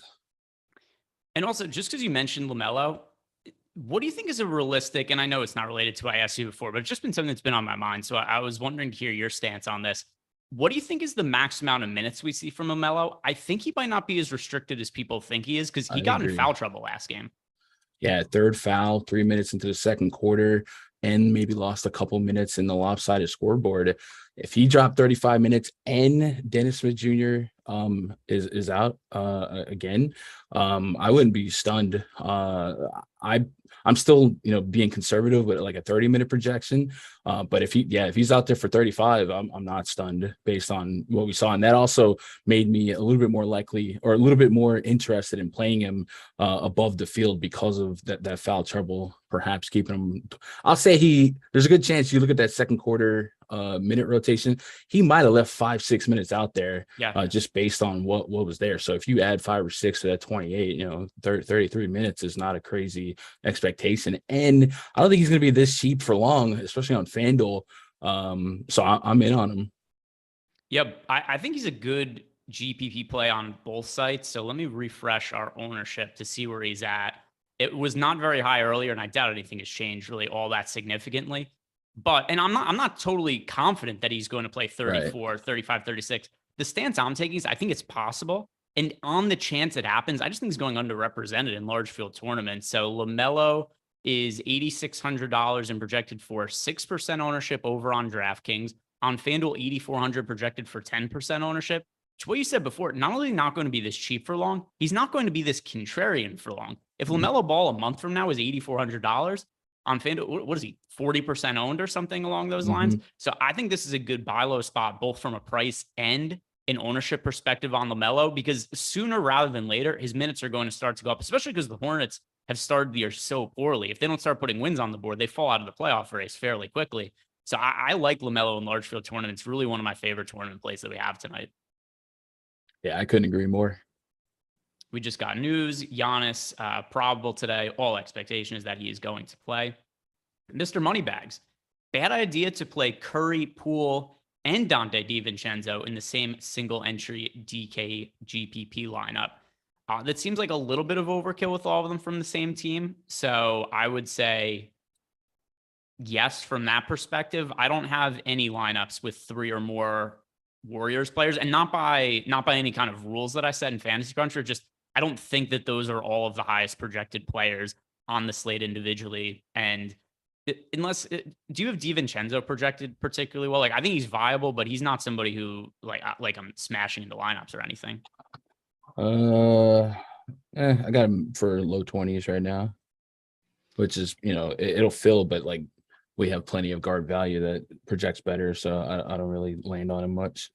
Yeah. So in terms of all 3 of them together, no, but also just because DiVincenzo isn't necessarily one of my favorite value plays on the slate. I prefer Giannis a little bit more to Curry as a spend up. I do like Poole quite a bit in the mid range. I'm expecting Poole to start the last couple games that Clay missed. Poole started, and the one that he started and played alongside Curry, we saw Poole play 36 minutes in that game. Now I know that DiVincenzo wasn't back yet, but I still think we're seeing pretty big minutes from Jordan Poole. So I do like getting to him. Got a question from Mr. Moneybags. Appreciate the way you always give your time to the Discord group. Thanks for all you do. Yeah, for sure. It's one of the perks of being in the Discord channel. You get access to asking us questions or the important life advice like Seth asks for us. Like Seth's relationship would be totally different. I don't even know if he'd be able to operate if it wasn't for us around here. Hey, as long as the boyfriend, has the wife before lock and lets you work on your lineups, I think it's a sweet deal. Yeah, it's good, right? Everybody gets their time. They book it on our schedule. One other player on the injury report I wanted to ask you about, because this is an important one if he was to be ruled out.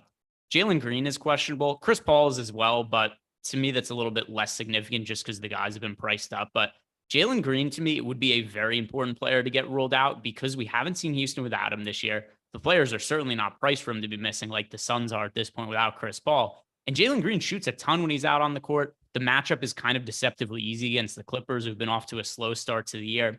What do you think opens up for the Rockets, if anything, if Jalen Green isn't out there? I don't know if you caught it. Chris Paul actually got ruled out. Oh, did Chris Paul get rolled out? Yeah. And then Jalen Green. Yeah, if Jalen Green was down, I think that would make me believe in a ceiling of, KPJ a little bit more. And we saw last year in that stretch without him, 40 plus wasn't an outlandish range of outcomes. I'm already getting a pretty decent projection from as is. So if you missed that one, it maybe would make Eric Gordon less flimsy at 4,500 on DK, but no warm and fuzzies there. And then, that much more opportunity for Şengün. So Chris Paul got ruled out just as we were starting, and I was coming up with my list of some of the injuries to talk about. So I wrote down Chris Paul as questionable, and he got ruled out right afterwards. So yeah, Chris Paul being out. And in terms of some of the guys on Phoenix, by the way, I have to update my projections now because I still had Chris Paul as in. I don't know how I missed that. But Chris Paul, so without Chris Paul, Devin Booker, Campaign, both obviously in better spots. But given where they are priced right now, there's other guys that I still prefer to get to. So we've got Devin Booker, $9K over on DraftKings, Campaign $6,300. Their FanDuel price points. Booker is at 9,000 on FanDuel for Booker is a pretty favorable price point. Campaign though is at, Payne on FanDuel, 5,700. So the pricing on FanDuel is much more favorable than pricing on DraftKings. I think Booker and Payne, good plays on FanDuel, probably less so on DK though. Would you agree with that? And how high of priority are they? Yeah, I mean, that's what we just talked about with Hero and Paul out. This is a couple games in a row of this. So pricing has kind of caught up to that scenario.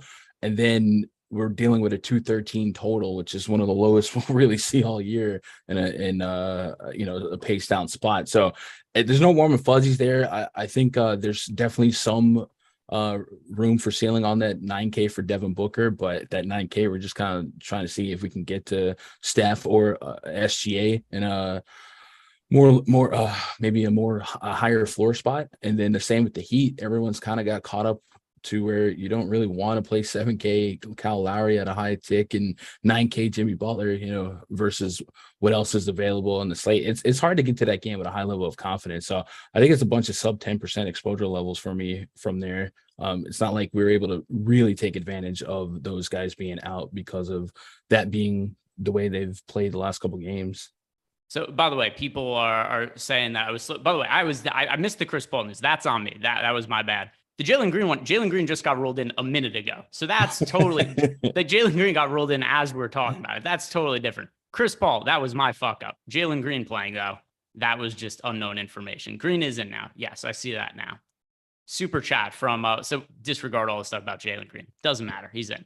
Michael Bazzuli. Hey guys, Reggie Jackson and LaMelo Ball, or George and Malachi Flynn on FanDuel. As always, thank you and good to see you, Gundacker. By the way, we just Grayson Allen and Marjan Beauchamp still probable today, but are we sure about that? Reggie Jackson and LaMelo Ball, or Paul George and Malachi Flynn. I'm going to say the Reggie Jackson and LaMelo. I just really like LaMelo Ball in tournaments today, so that's going to be the side I go with. Yeah, I lean the Melo side as well.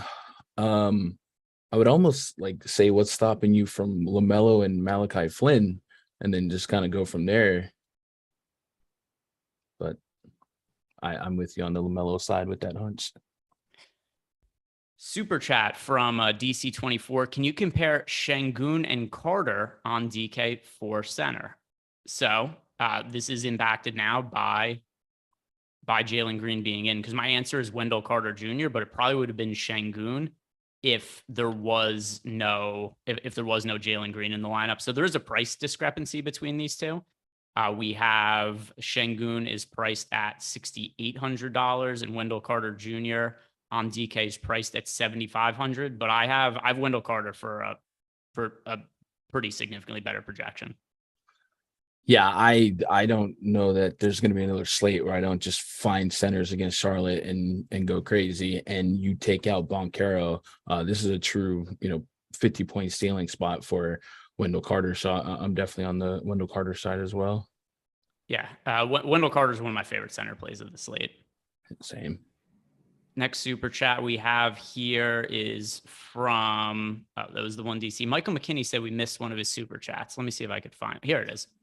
My usual 5 must plays for FanDuel cash. Thanks, guys. So let me refresh the ownership page and see what we have for the most recent. There was an ownership run 6 minutes ago. I think that helps make some of the decisions in terms of cash games. But at pay up option, I definitely think we want to be on Giannis in cash games today, at least for FanDuel purposes. Campaign is also going to be one of those guys. Scotty Barnes, Josh Richardson, and Wendell Carter Jr. So those will be my 5. Giannis, Scotty Barnes, Campaign, Josh Richardson, Wendell Carter Jr. Any additions to that list, Gundacker, or anybody you wouldn't have on that list that I mentioned? I think if I was jumping in some cash, I would probably want to start with Giannis and Steph and see what I can get around that. And I think there's plenty of value to make it happen on FanDuel. Yeah, I think that's totally sensible. And are we caught up on? Yes, we're caught up on the Discord channel. So we're going to about to start talking about some of the position by position, some of our favorite players to roster at each spot. But first, shout out to BetMGM. We've got a great deal going with these guys, and I don't think it's going to be around for much longer. So if you guys haven't taken advantage of this offer, you should do it, because what you get when you sign up at BetMGM right now is a couple of things. First of all, you get a risk-free bet of up to $1,000. So even if your first bet loses, get refunded with free bets up to $1,000. So let's say you really think the Warriors are going to win tonight. You think they're going to cover the spread. Cool. You go bet them, and even if they lose, refund up to $1,000. But also, you get 2 free months of a Stokastic Plus Platinum membership. So you sign up at BetMGM by clicking on the link below. When you make your first account and your first bet settles over at BetMGM, you're going to get 2 months of a free membership to our site. And for that, it is only a minimum deposit of $10. So the risk-free bet doesn't have to be up to $1,000, but that's how much you get refunded for.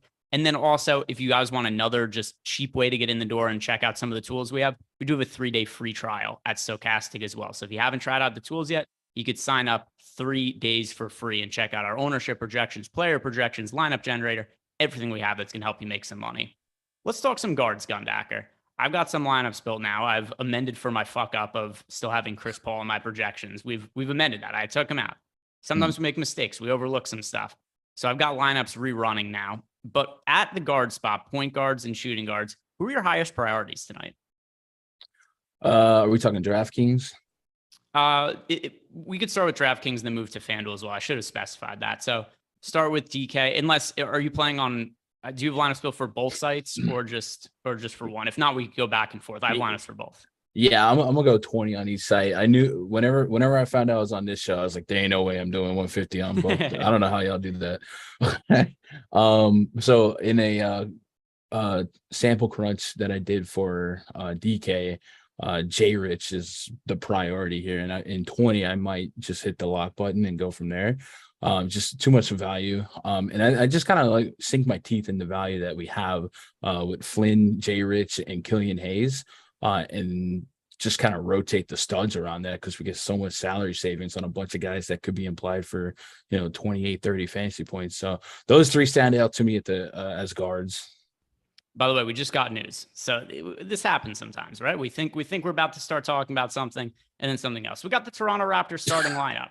God damn It is Delano Banton, Scotty Barnes, OG Anunoby, Otto Porter Jr., and then Thad Young. So earlier in the day, what does Nick Nurse tell us? He says center. It's either going to be Birch or Koloko. Not only is it not, it's somebody totally different. So he's debating between two players, then a totally third player pops up in the starting lineup. What do you make of this new starting unit for the Toronto Raptors that I was not expecting? I mean, it's really just Banton was the curveball because he literally listed two names above. But that also makes you. I don't know. I still feel like I can't get away from Malachi Flynn playing 25 minutes. And if there's still, less overlap with the higher usage guys, I'm just going to trust that. But that's annoying. I don't know what to do with Banton, actually, because he was kind of the odd man out of my value guards. Yeah, let me look at, because I remember making starts last year. Mm-hmm. I want to pull up this game log and see just what did his minutes look like when he started last year. Or I misremember. Yeah, he started one game. All right, well, this isn't going to tell us anything either. So he started one game December 26th. Oh, this is an indication maybe they shouldn't have started in that game. Guess how many points the Raptors lost by in the one game they started Delano Banton last year? Oh, no. I'm assuming it's a lot. So let's go 36. 36, Bob. 45 they lost by. I didn't go over, now, so I win.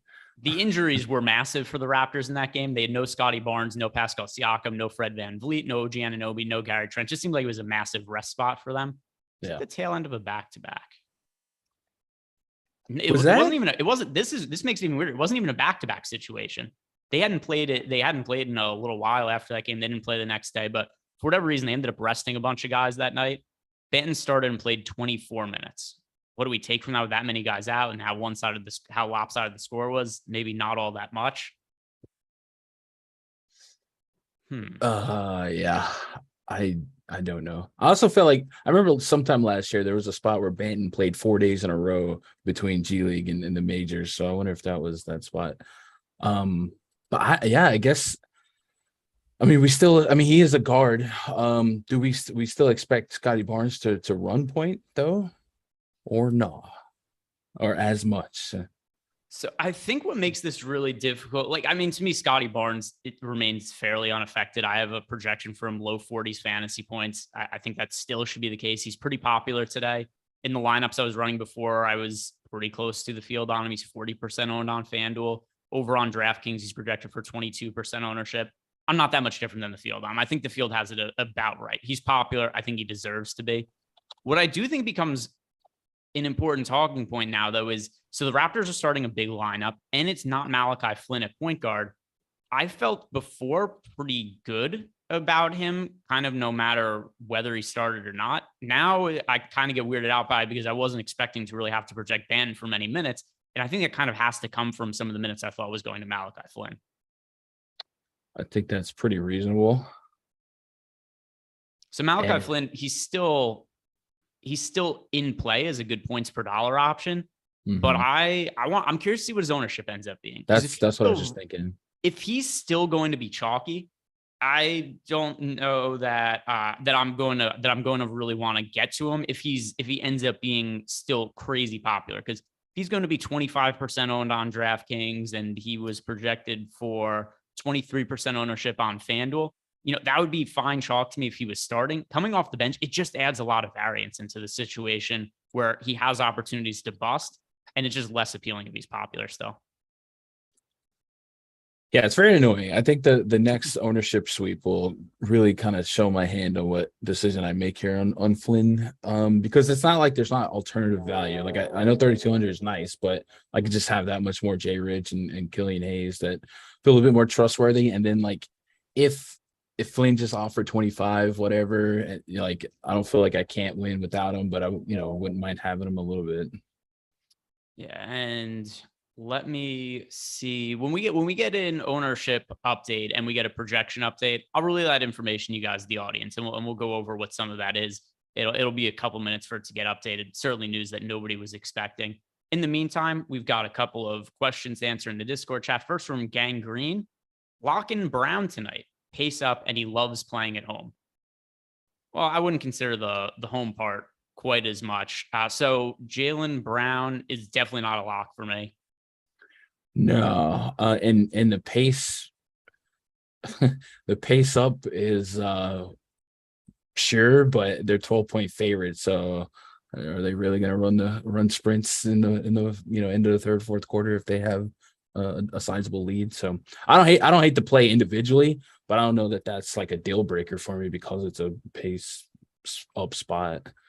There's also some concern that the Celtics should win this game very handily, and that there might even it's hard to predict blowouts, but I don't know that they need to play Jaylen Brown his full allotment of minutes today. I just think there's other better plays on the slate at forward. So some of the other forwards or players that have forward eligibility that I've gotten to today: Keldon Johnson, OG Anunoby, Scotty Barnes, Franz Wagner, Otto Porter Jr., Thad Young. He's starting as well. He is power forward eligibility on DK.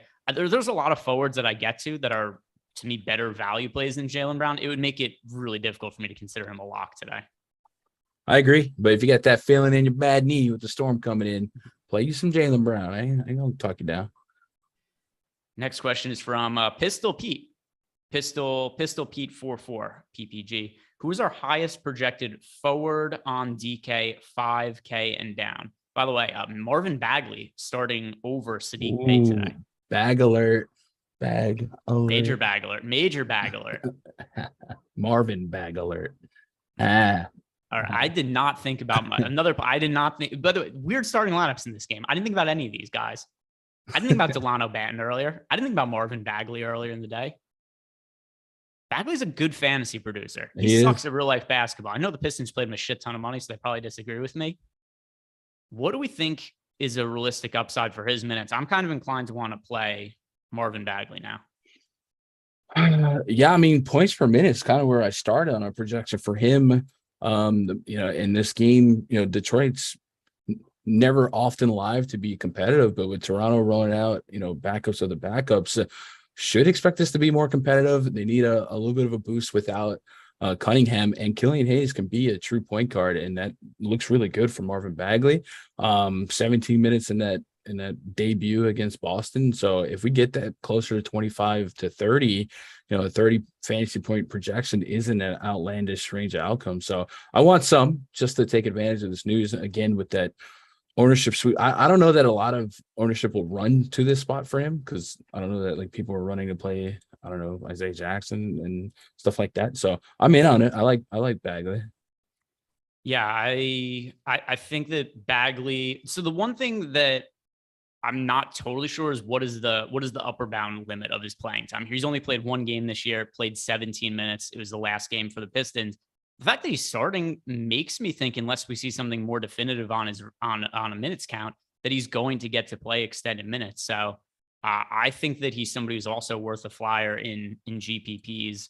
Let me refresh ownership to see if that has come in. By the way, projections we have right now, for anybody who's wondering, Delano Banton, we now have projected for, I just saw it a second. Oh, here.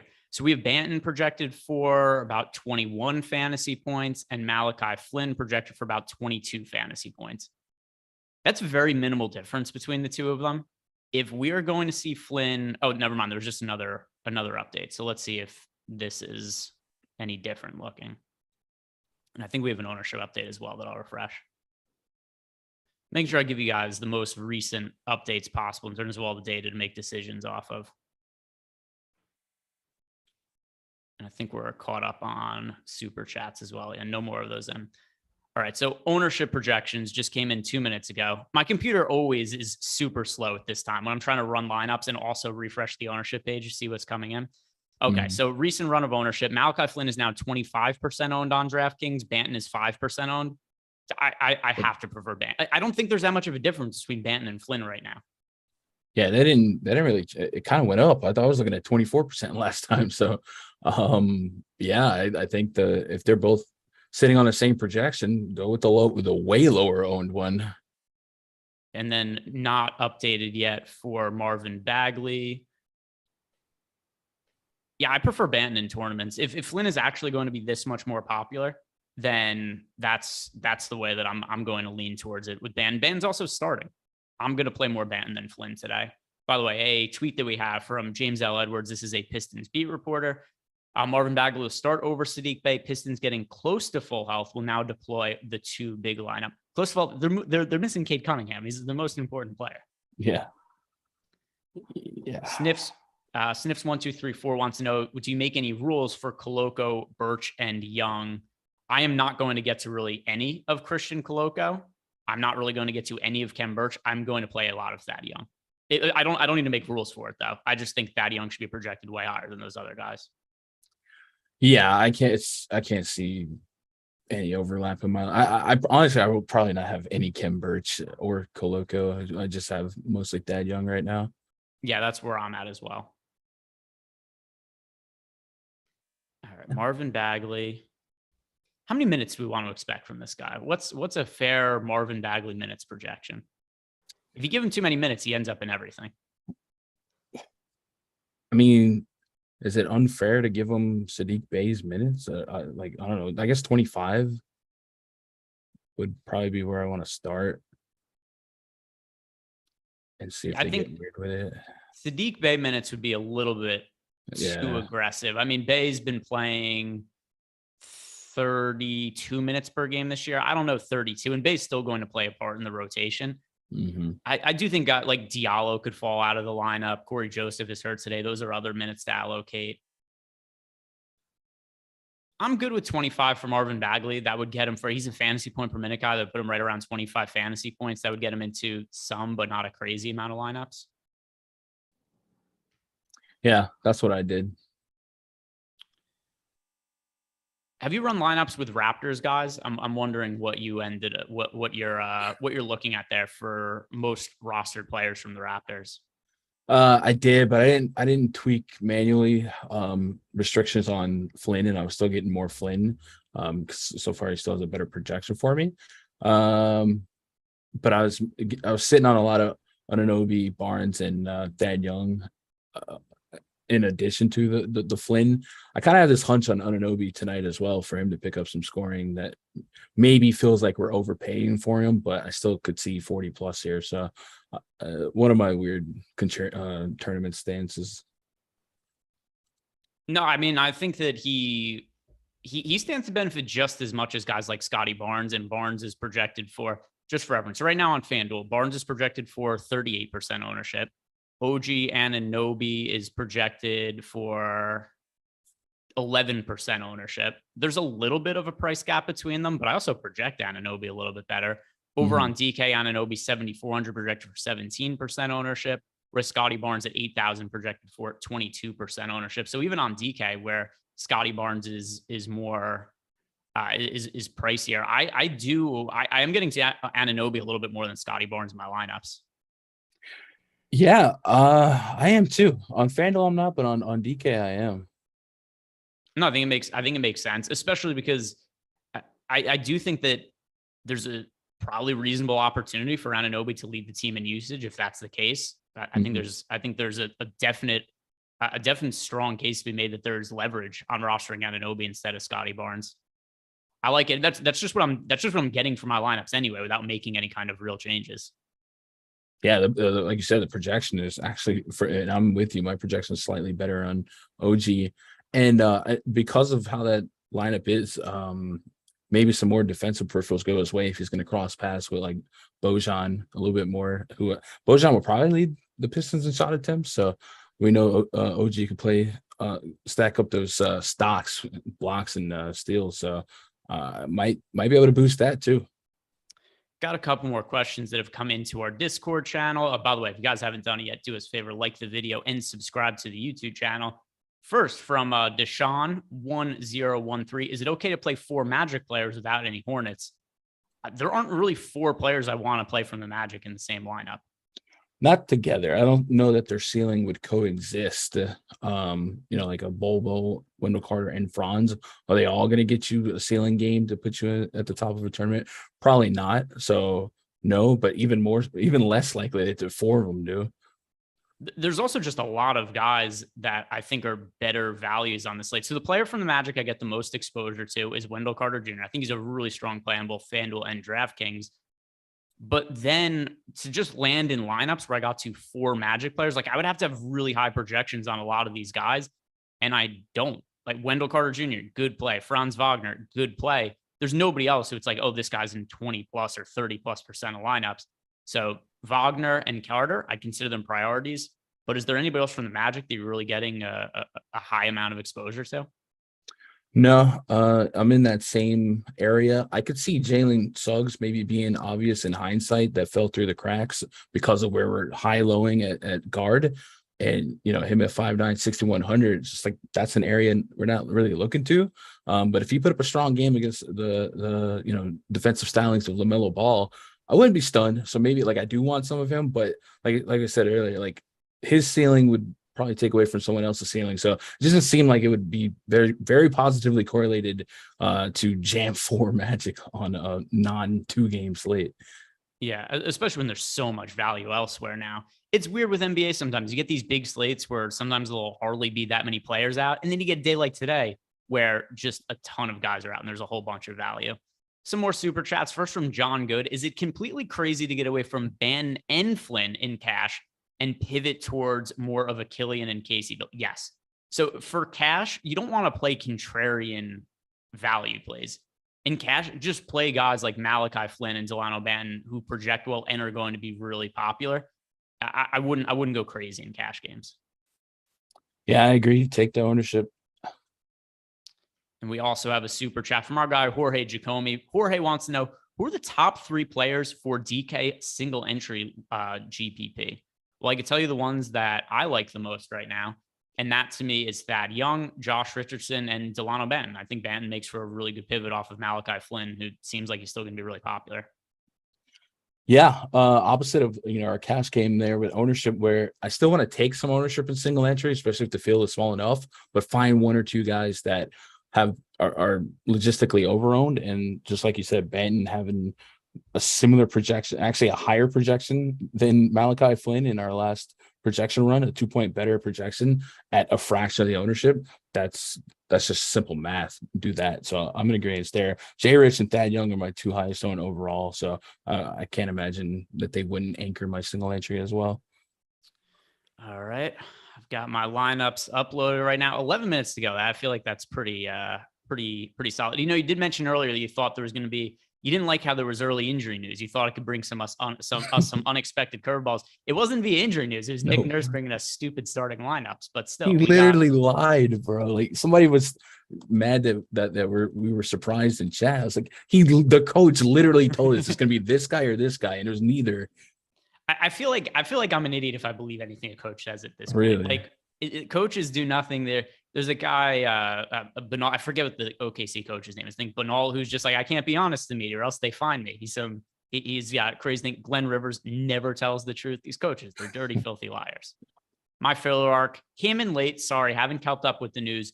Would you take Wendell Carter and Otto Porter Jr. or Boucher and Keldon Johnson? I prefer Wendell Carter Jr. and Otto Porter. I do like all 4 of those players overall, though.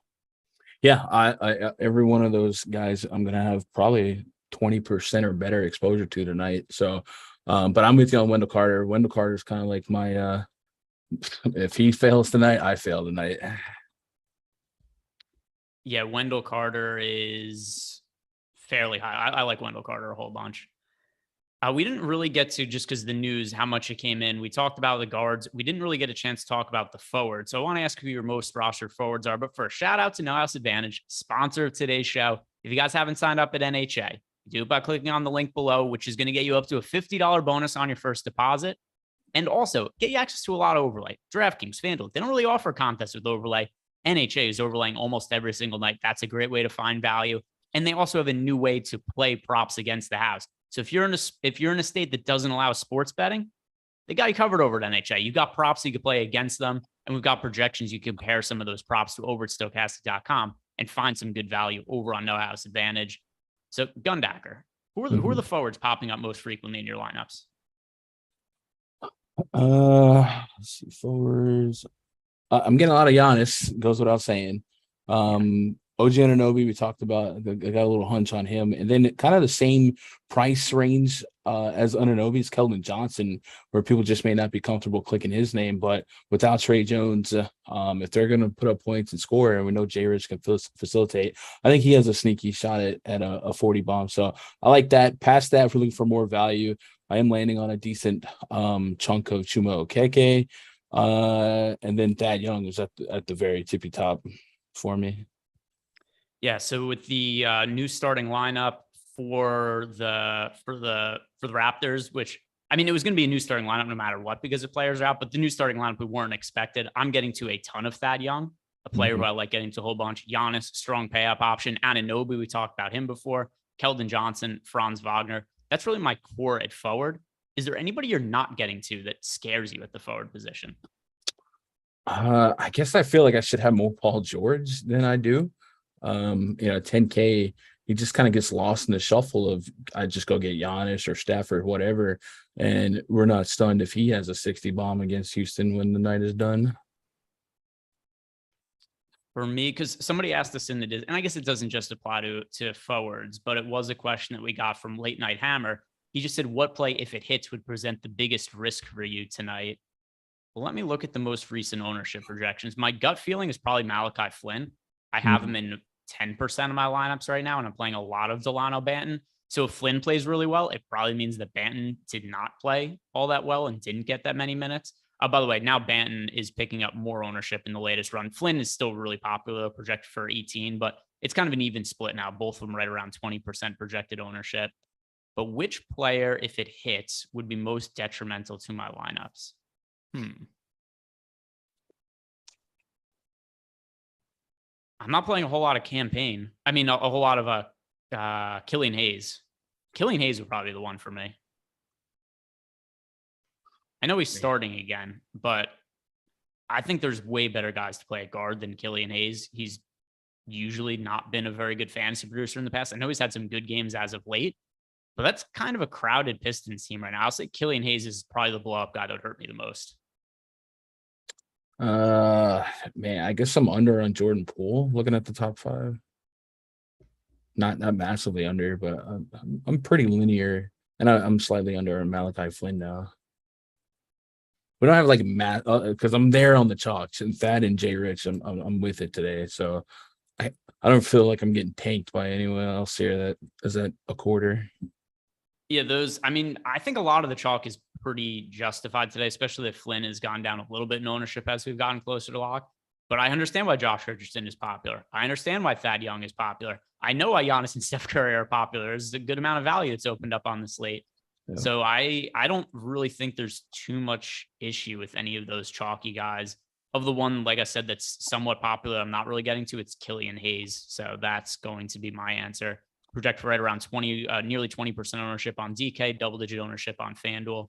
That's going to be my answer. A couple more super chats coming in, so try to get to these quickly before we get to lock. First, from Joseph Corona, FanDuel cash, Curry and Powell, or LaMelo and Şengün? I would not be playing Powell in cash games. Yeah, that's tough. I think both of those combos, because I don't expect LaMelo to. We like LaMelo, but I'm not expecting him to be the cash owned point guard. So, from a cash game perspective, you're probably being a little too contrarian. I love LaMelo for tournaments. For cash games, though, not as much. I guess I'll say the Curry Powell combination, but realistically, I think you probably need to shuffle your lineup a little bit, Joseph. But if I'm picking one side, I would go with the Curry and Powell side. JR is asking us Draymond Green and Paul George, or Steph Curry and Chuma Okeke for more FanDuel points. That is Curry and Okeke for me. Same. And then one more from Big US 420. I love YouTube names. Wiggins and Wendell Carter Jr. or Paul George and Kevon Looney. That is Wiggins and Wendell Carter Jr. for me. Yeah, good floor and really good ceiling tonight. Corey Jefferson, Payne, and PJ Washington from the Hornets. There's a name today. Payne and PJ Washington or Bojan and Poole. I'm going to say Bojan and Poole. I'm assuming you mean PJ Washington, Corey Jefferson, unless you meant Paul. No, because I don't think it could be Paul George because of the pricing. Yeah. I'll say Bojan and Poole. I'm assuming you're talking about PJ Washington, by the way. Yeah, which is like that's the first time I've heard his name today. I would agree. All right, we got to those super chats, and by the way, he did follow up. It is PJ Walker.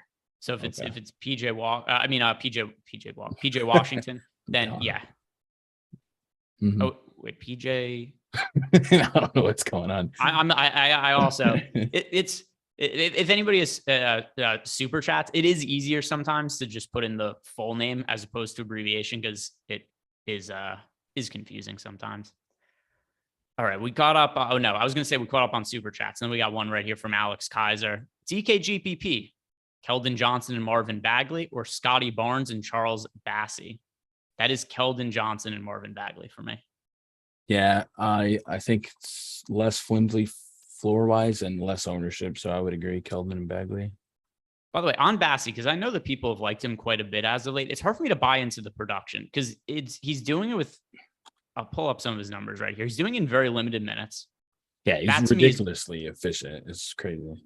It's always hard for me to project somebody well if they're playing 18. So last game, he played a season high 18 minutes. A lot of it came in garbage time. In 18 minutes, he had 14 rebounds and 4 blocks. It's hard to expect somebody's going to put up a rebound per minute and a block every 4 minutes. It's just unsustainable production to me. If he's going to play 18 minutes consistently, I can't say like, oh, he's a better fantasy producer than Giannis Antetokounmpo and Nikola Jokic and give him 2 fantasy points per minute. So I have to expect there's going to be some sort of regression there, and Bassey's not something I'm super high on. Yeah, I agree. It's that type of efficiency is logistically unsustainable. Otherwise, he might be the greatest player of all time. So it's going to stop eventually. And if the more trendier it gets, the less I want to be there. Race Fan 22, Barnes or Franz for DK. That is Barnes for me. If it's just head-to-head, more fantasy points, Scotty Barnes. Yeah, same. Jetsrow wants to know SGA and Paul George or Giannis and Devin Vassell. That is Giannis and Vassell for me. That one's probably the closest one that we've had all day. I could see both sides. I'd probably lean the Giannis raw points, but I think SGA has been so good that that's closer to a coin flip for me. All right, we got just like a minute left. I'm going to try to answer questions as quickly as I can here. Matty T, straight up Bagley or Okeke or Banton and Burks. Okeke over Bagley and then Banton over Burks. And then who'd be your favorite player to get different with in 20 DK GPP lineups right now? That is Marvin Bagley for DK. Yeah, makes sense. All right, we're about 30 seconds away from lock here, Gundacker. Is there anything you have not talked about on this show you want to bring to the people before we finish up? No, it looks like most of these games outside of Golden State is going to lock for us within an hour. So we can go watch, I don't know. I didn't watch Yellowstone, so I can go watch Yellowstone at 7 or play Fortnite. What is Yellowstone? I don't even know what Yellowstone is. Stop trolling. Stop. Just stop. I literally have no clue what it is. God, what? What channel is it on? What is it about? You're trolling me, dog. There's no way. We have to go. All right, we got to go. Jordan's pulling the plug on the show. Guys, thank you very much for watching. Right after us, NFL Live Before Lock. They're breaking down the Monday Night Football game. Stick around. Check that out. I have no clue what it is.